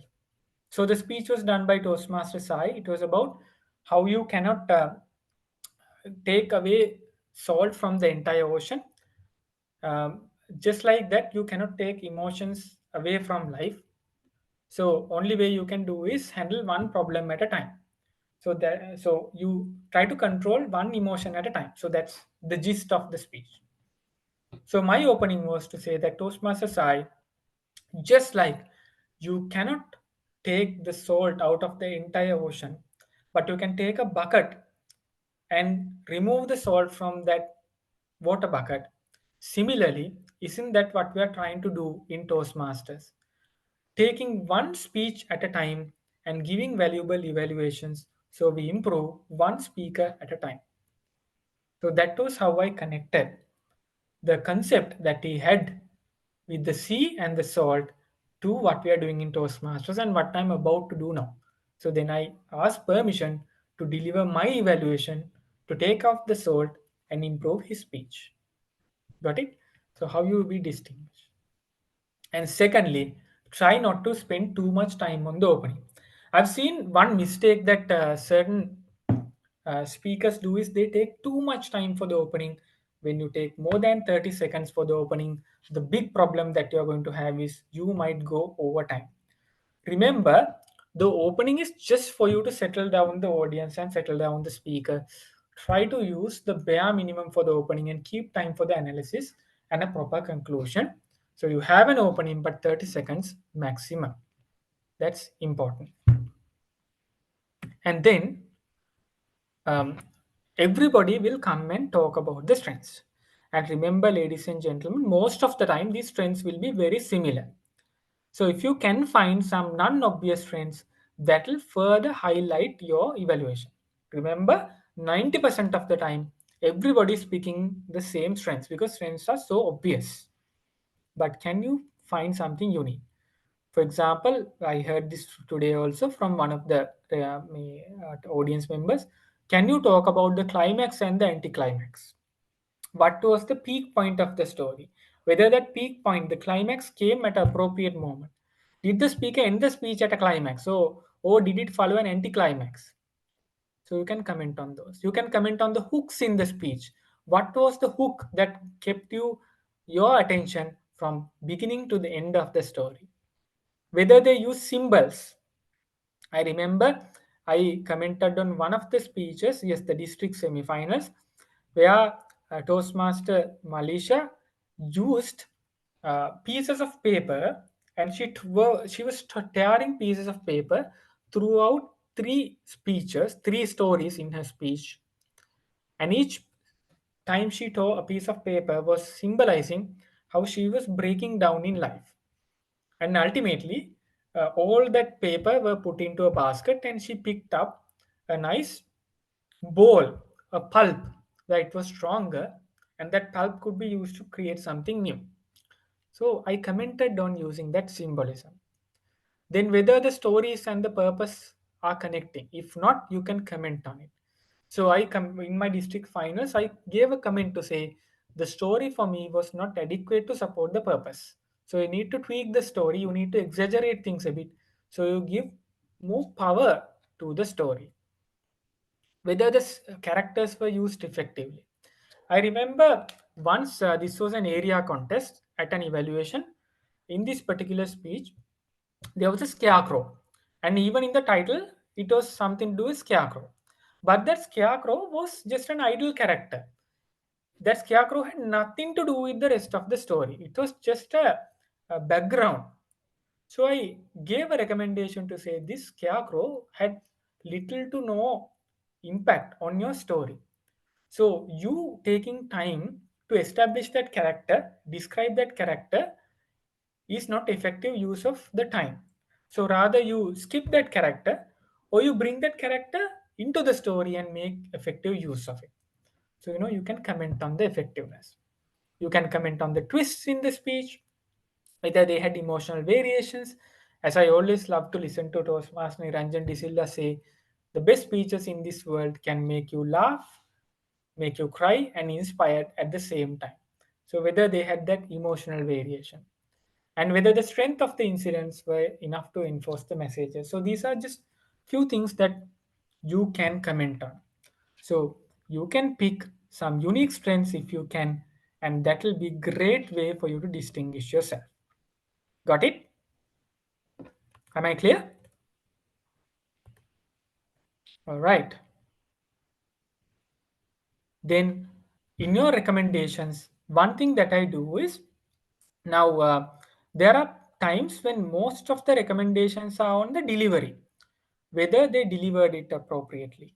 However, one thing unique that I try to do is I try to go one step further and I try to see if I can deliver, if I can say structural improvements. That is for me to get into the shoes of a director and I look at the story as if I'm evaluating a movie, and I see whether there's something in the story that can be further improved, whether the storyline can be changed, whether the characters can be changed, whether the examples can be changed, whether the message can be tweaked. So if you can give a structural change, that is to change the write up of the speech, that's something unique sometimes you can do. And this is something that I have tried. Because a lot of people comment on delivery, whether the eye contact was there, whether the facial expressions were there, whether the body language was there, whether the stage usage was there. But structural improvements, most of the time, they are unique. So what I usually do is my two recommendations, if possible, I try to keep one. I try to keep one structural change and one delivery change. So that way I address both sides. And how you give your recommendations matter. So you need to have a good balance of humility versus authority. You cannot act as the almighty god of public speaking. At the same time, you cannot act as a person who is not confident to deliver a recommendation. So it's important that you have a good balance between humility and authority. So you need to be professional, you need to have confidence in what you say. At the same time, you need to be humble to give a recommendation and not force upon a set of rules on a speaker. Are we all good so far? All right. Then another thing for you to remember is a summary is a summary. Sometimes I've seen certain people, they run out of time to tell all the points in your commentary, and then you try to add things that you never mentioned in your analysis into the summary. So don't try to do that. Summary is a summary. If you try to sneak your way, sneak points in like that, then it becomes a bit obvious. So try to keep the summary as a summary. As I mentioned, 1, 2, 3 strengths, 1, 2 recommendations. And also close off positively and creatively. Avoid the rush and leave the stage gracefully. Sometimes, if you are running out of time, if you stretch the opening and the analysis too much, then your conclusion, if you rush and run from the stage, it becomes obvious. So there's a saying that last words linger, a popular saying that DTM Rehan usually uses. So last words linger. So make sure the last words that you utter, especially for the judges, are with the utmost confidence and you're not in a rush to go. I remember in my conclusion, this time at the district finals, I tried to connect something back to one of the speeches by DTM Nisal. So the district director speech was about how a caterpillar breaks from the cocoon and then becomes a flower. Becomes a butterfly. And then in my final evaluation, I told that if you continue to improve and if you go on this path, you will become a butterfly. You have already traveled the journey from becoming a caterpillar into a beautiful butterfly. But if you continue this path, you will not only become a butterfly that can kiss the flower, but also you can kiss the clouds. So a butterfly that can fly through the sky above everybody.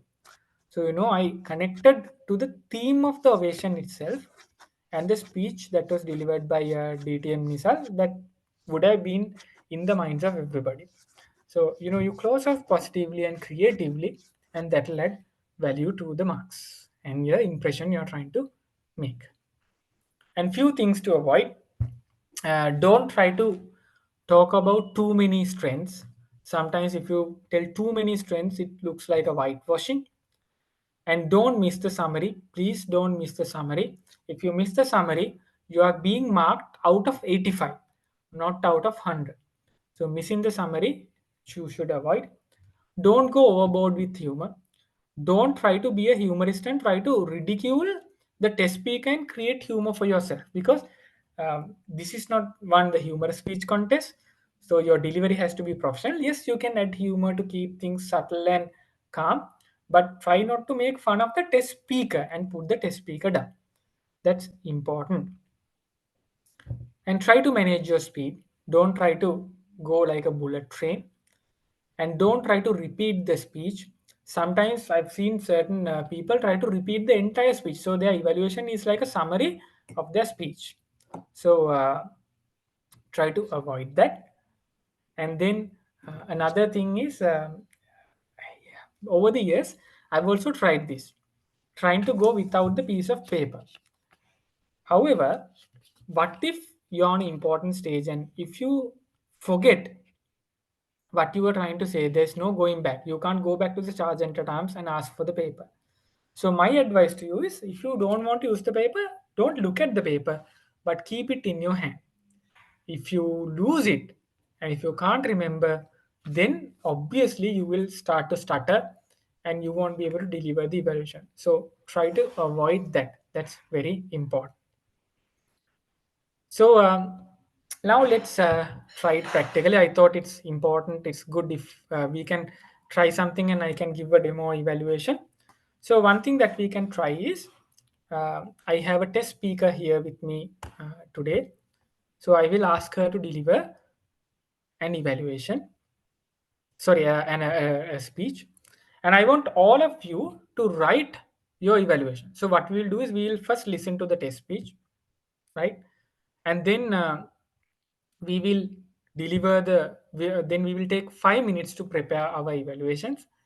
And then I will deliver a demo evaluation for all of you. And then one thing I want you to do is, your evaluations, please share in the chat so everybody can see, everybody can compare their points, and we can see whether you are able to come up with even more unique points. So we have a test speaker today, Toastmaster Minuri. Toastmaster Minuri, can you unmute and acknowledge that you are in? Am I audible and visible? Yes, thank you, Toastmaster Minuri. So let me introduce you and the title of the speech. Is everybody ready? Do you have a pen and a piece of paper with you? Yes. All right. Toastmaster Minuri Bandara. Just another magical Friday. Just another magical Friday. Toastmaster Minuri Bandara. Ladies and gentlemen, when life's going downhill and your house is on fire, what do? You grab yourself a cup of coffee, sit on a chair, and sip it. And let all the sadness sink in, because we shall not bother anyone or make anyone else go, "Oh my God, child, went to us. You shouldn't bottle up all your emotions. That's unhealthy." Also, make sure to fake a smile, because explaining to someone why you look like a Grim Reaper on their way to hell is hard. So I made myself a cup of coffee too, but the house couldn't take it anymore. So it fell apart, just like my mental health. So I had to find a solution to build that house again. That is when Friday seemed like a good option. Friday was such a beautiful day. I would come home from school, realize the next day is Saturday, and jam to the same list of 20 songs on repeat for a good 2 hours, watch Miraculous Ladybug for another 3 to 4 hours, create a whole bunch of fake scenarios where I was Marilyn Monroe, being a material girl, and eat a whole bucket of ice cream in one sitting, and still chill even though I felt guilty for doing all the above activities. When Saturday comes along, I would sleep until midday and feel hungover, even though I didn't take sips of alcohol. And I would listen to my mom rant about how she thinks I'm a devil sent by Satan himself that procrastinates all day. Sunday night, I'm filled with anxiety. How am I going to deal with people who makes me feel like that last bit of poop that doesn't get flushed away, no matter how many times you try to flush it away? How am I going to say no to things I genuinely don't want to commit myself into? How am I going to stand up for myself, show up for myself, and not feel stupid when I get an answer incorrect in class? Anyways, When Monday comes along, I would walk to school and I would say yes to every single thing. Won't say a word when people say bad things about me. Will continue to feel stupid and will continue to associate people who makes me feel like that poop.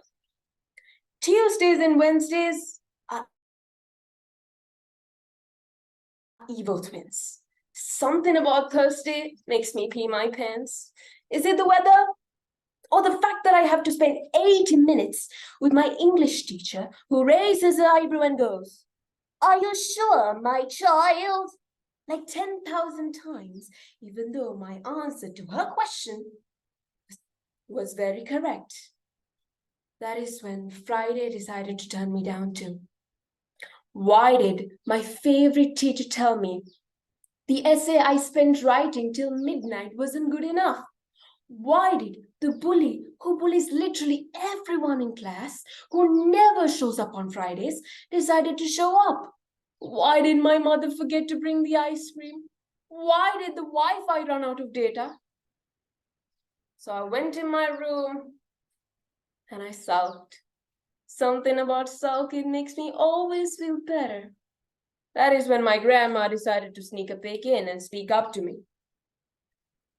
"Darling, did Friday decided to turn you down too?" "Oh, well, it was a Friday when I first met your grandpa in college. Oh, what a gentleman he was. But then it was a Friday when I got fired from my first job. Almost died of a car crash that day. If there's one thing I've realized as I've grown older, is that no day is magical unless you make it one. Unless you put on some magical glasses to your negative brain so that you'll be able to see magic in every day. Ladies and gentlemen, those words reverberated in my mind. So I went to school on Monday and I slowly started to distance myself from people who made me feel worse. I said, "No, I don't want to do your homework." Trust me, it was very hard at first because I'm the biggest people pleaser you'll ever meet. I walked up to a new person and I said, "I know I sound very animated, but I just want to be your friend." And when the English teacher asked me if I was sure of my answer for the 10,000th time, I said yes for the 10,000th time. And even though there was no ice cream at home on Friday, I wasn't sad. Because the house I rebuilt after collapsing had magic already rooted in it. And I just had to shift my perception a little bit to see it. Ladies and gentlemen, how many of y'all complain on a regular basis? Have you ever complained so much that you actually forgot that good things exist?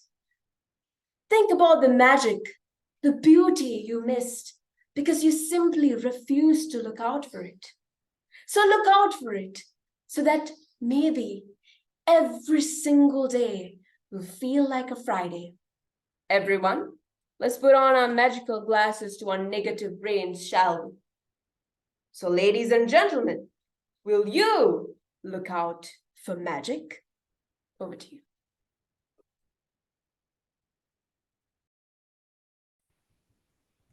Thank you very much, Minuri. Kitnuka, can you support to time 5 minutes and everybody can write down your evaluations, and then I will deliver a demo evaluation and we can also check with each and every one of your evaluations on the chat. If you can share, everybody can have a look and compare against theirs. Yeah. Sure, sir.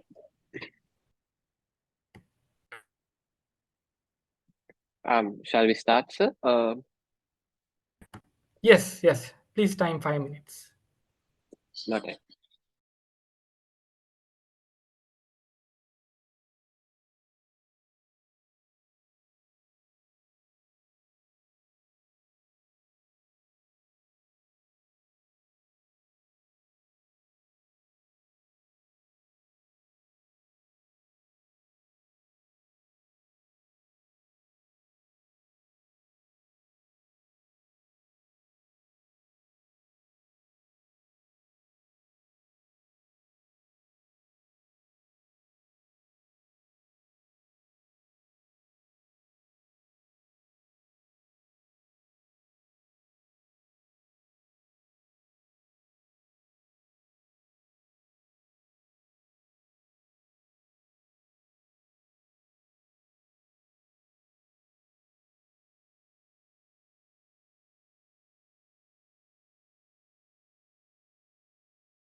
Sir, 5 minutes are done.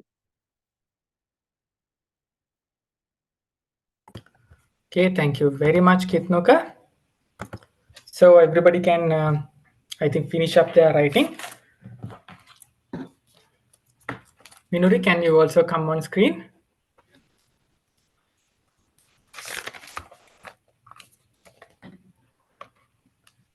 Yes. So let me now deliver a sample evaluation. Just focus on the points for everybody. All right. Toastmaster Minuri. I'm not too sure about a magical Friday, but surely thanks to your speech that you delivered today, it is definitely a magical Sunday. I think it was a breath of fresh air on a struggles of a young adult with ample amount of humor baked into it. What a beautiful speech that you delivered today. And now let me highlight the strengths that I saw in your speech so that everyone can learn from you. Point number one, I think you are a master of body language.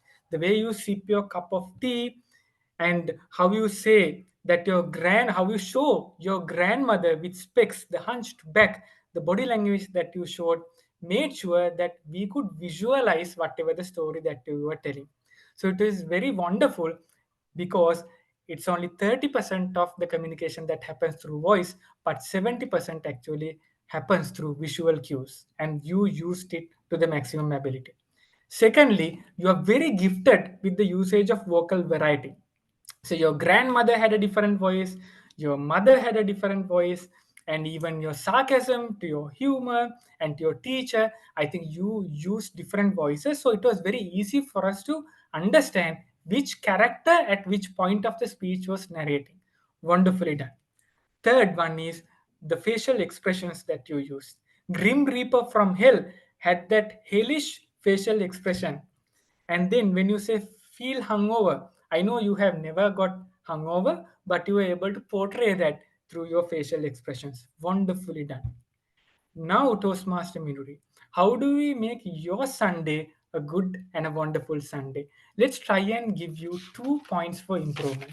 Point number one, you had two symbols that you tried to incorporate, two themes that you tried to incorporate into your story. One was about a house that was in trouble, and the second one was about the week. I think for everybody in the audience, in my humble opinion, the symbol of the week with each day dedicated to a particular incident was easy to follow. But when you try to incorporate a house at the beginning and at the end, for me, it felt like a force fit. And I encourage you to use one symbol. So if you're predominantly using the week as an example to take people through the story, stick to the week, and in each day of the week make people clear what is there on that day. So Monday is the school day with the English period. Then for example Thursday is the ice cream day. So you distinguish each day, and that is easier for people to follow. Just one symbol, eliminate the unwanted symbol if possible on the house. Secondly, audience engagement I felt came very last when you ask questions like how many of you complain that you came only last, and you ask people to put on a magical glass.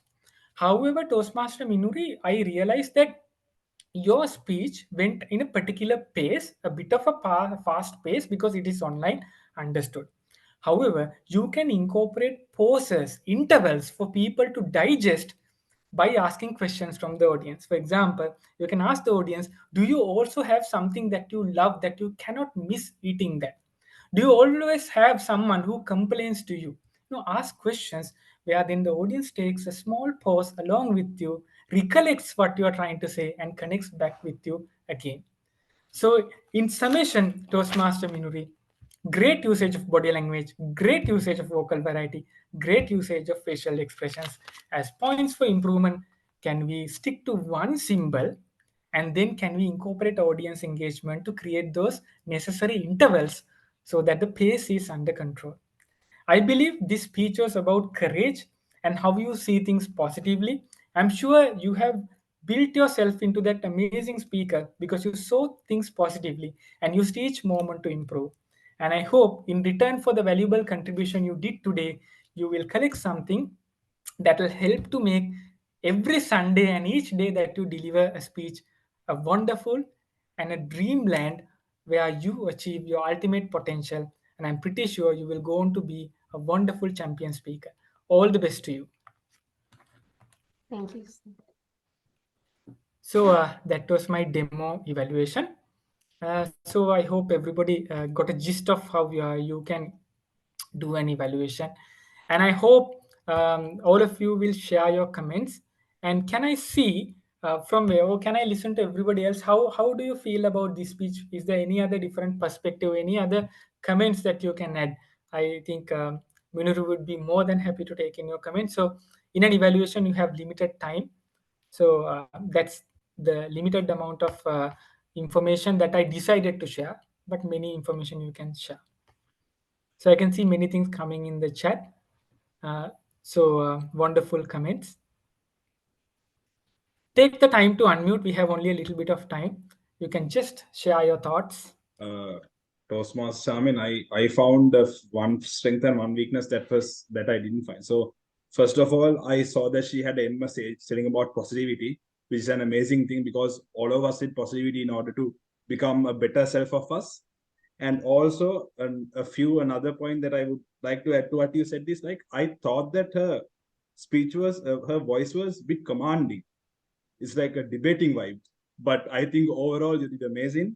And yeah, that's 2 points that I had to add. Back to you.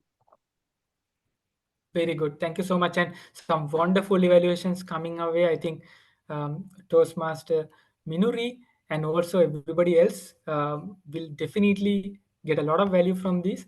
And one more thing just to add. Now, for example, sometimes now I was reading through one of the recommendations. So one recommendation comes off as can fine tune the body language. So I used body language as a positive attribute because she has a very I would say a very vivid and very animated set of body language to make sure that we keep attention on her. But at the same time, someone can feel that even from a good thing, too much can be too much. So I agree. Sometimes there were instances where the body language was a bit over dramatic. So it's okay. I can use it as a positive point. Another person can bring it up as a point for improvement. But you have to justify with an example. So if you are bringing it, mention where it was a bit too much and then show how it could have been toned down. So that's one thing I have to say because there can always be contradicting opinions in an evaluations contest. So how you justify your recommendation is through facts and examples. Is there any other questions, any comments that people in the audience would want to share?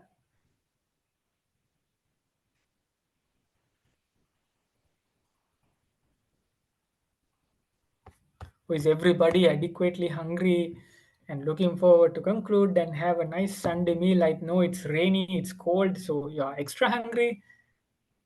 Yes, I think somebody's raising their hand. Shaman, Yeah. I have one positive point and one point of recommendation. Yeah. Something I really loved about her speech was she was very energetic. So from the moment she started her speech, like that energy came on to me as well. And then I was also very enthusiastic to listen to her speech.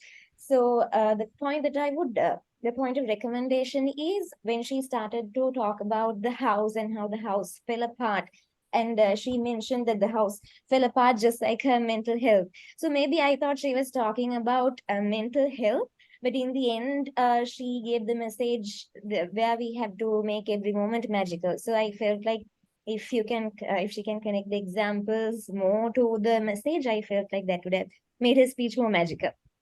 Yes. Yes. So that's a very good observation and a very good point. So those are structural recommendations. Those add a lot of value. I think another person is raising their hands. Just feel free to unmute and ask the question. Toastmaster Shaman, in Toastmaster, in the test speaker speech, I experienced 3 positive points and 1 progressive point. The first positive point is the content. It was a well-constructed speech with a good opening, body and conclusion. Now, why I felt that the content is a positive point is that the content of the speech made the audience to feel that the story is a real life experience, such as they might have felt that they have experienced this story in their real life. Number two, the clarity, clear and audible voice and vocal variety. The clear and audible voice as well as vocal variety helped to captivate the audience. Number three, the connectivity, beginning the speech with a question, then facial expressions, hand gestures, which help to engage the audience. Progressive point in the sense, I experienced that the stage usage should have been improved because the speaker was moving from side to side, which I felt that it distracted the audience a lot. Then, as a recommendation, I would like to give that better if she could start the speech at the left side, then move to the body of the speech at the middle, and conclude the speech at the right. Over in all, it was a great speech. Over to you. Thank you, Heshan. So I think we had Viruli is raising her hand. Yes, ma'am. Yes, thank you very much, Samira. And it was a great speech. I actually added my 2 growth points in the chat itself. But I just note, I felt just 2 growth points. One is the using of props. I felt now she used the same set of glasses for the dialogue with the grandma. And at the end, actually, I expected her to come up with some other different pair of spectacles. But I think she picked up the same glasses. I think those finer things also we have to keep in mind when we are doing our speeches. So it will show it's a different, like magical, I haven't opened my video, so that it will show, she want to show that it's a magical Friday, so that you can show us different set of glasses. Yeah. Second one, I felt when listening, maybe because we were listening on online, the dialogue with the grandma was a little too long, bit too long. So that could have been a little shorter, I just felt. Just 2 growth All points. very Overall, good. excellent speech, Minudi. Congratulations. Very good points, DTM Viruli. So I think we are a little bit behind time. Person has raised the hand. I think Yes. Toastmaster Lalit. Yes, Quick Toastmaster. question. Thank you. Yes. Quick question. Now, there's a lot of things that you can comment on. What are your criteria to select from all notes that you have made to present in the evaluation? I don't know whether this was covered because I had some interruptions in the middle. So how to select what to comment on? So, Toastmaster Lalit, that's a very good question. So sometimes, let's say we have 4 or 5 points, and then you have to stick to 3.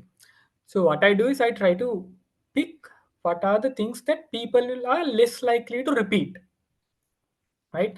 And sometimes it's a compromise. You only have 5 minutes to prepare.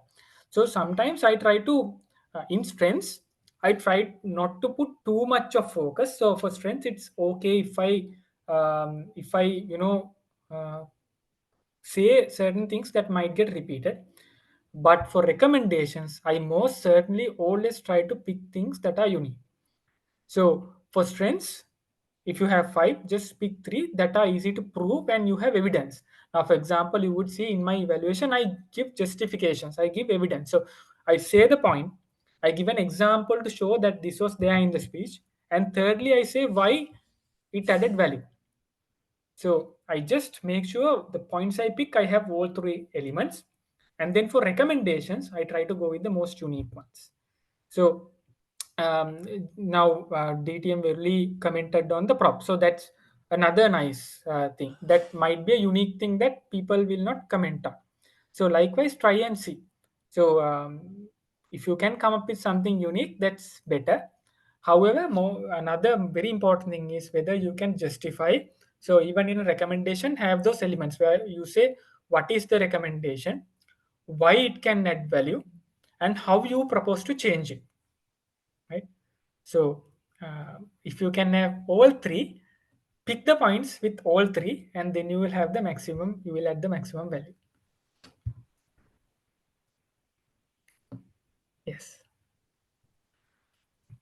All right, then I think that concludes the questions. I know it's a long day, and there are many nice things you would like to do with your family on a Sunday.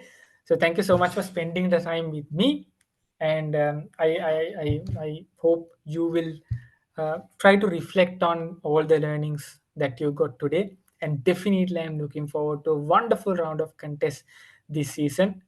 Looking forward to see all of you perform at your best. And remember, it will take time for you to get to your destination, but the most important thing is the journey and the friendships that you make, and those friendships are lifelong. So all the best to you to shine and make long lasting friendships. Thank you so much. Thank you so much, Toastmaster Shamin, Samira, for taking us in the journey through that intricate world of evaluations by breaking down complex concepts into understandable and yet practical elements that we can all take away and apply in our respective evaluations. So, dear audience, give a big round of applause for our Toastmaster Shamin for taking us through this wonderful journey. And with that, as we near the end of our program, and before we say the final goodbye, let's welcome Toastmaster Linali Alexander, today's event coordinator and assistant DLI chair, who will deliver the collective appreciation of Board of Thanks for today's event. Toastmaster Linali? Yes, thank you, Toastmaster Kitnuka. And I think I don't have to introduce myself, so Kitnuka already did. And I know that all of you are hungry and in a hurry to get up from that seat. So I'll wrap this up real quick. So first of all, I want to thank all of you for your presence for the Emergence 2.0. Without your presence, it won't be a success. And a huge thanks to the resource personalities who added an extra flavor to this session. Toastmaster Milhana, Toastmaster Tarindu, Toastmaster Ravindu, Toastmaster Shamin, and distinguished Toastmaster Mahinda. Next, the whole team that has been a great helping hand for me to organize and conduct this session smoothly. The PQD team, the PQD PR team, the Zoom master, the MC. And I would take this opportunity to thank two personalities, naming distinguished Toastmaster Ganga Fernando and Toastmaster Kitnuka Gunawardana, who has been guiding me throughout. And lastly, I thank you all once again for joining for Emergence 2.0 and giving your valuable time. And hope you all found answers for almost all your questions regarding humorous and evaluation contests. So have a great and thank you. Over to you, MC. Thank you so much, Toastmaster Lily, for that word of thanks. And with that, Emergence 2.0 comes to its end. So may your journey in humorous speeches and evaluations continue to be filled with more growth and success what you have gone through today. Until we meet again, take care and stay inspired. Signing off, I'm Kitna Gunadana, and goodbye. And hold up, we would like to take a group photo yet again. So everybody, please turn in the camera so our main photographer, Toastmaster Geetika, would be going for the shot. Thank you, MC. Please turn on your cameras for the group photos.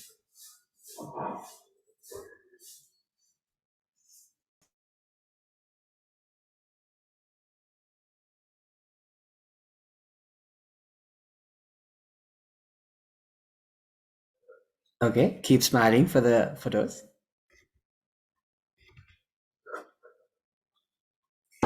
Hold on. Thank you. Over to you, MCs. Thank you so much. And yes, we conclude Emergence 2.0 officially. Have a great day. Thank you.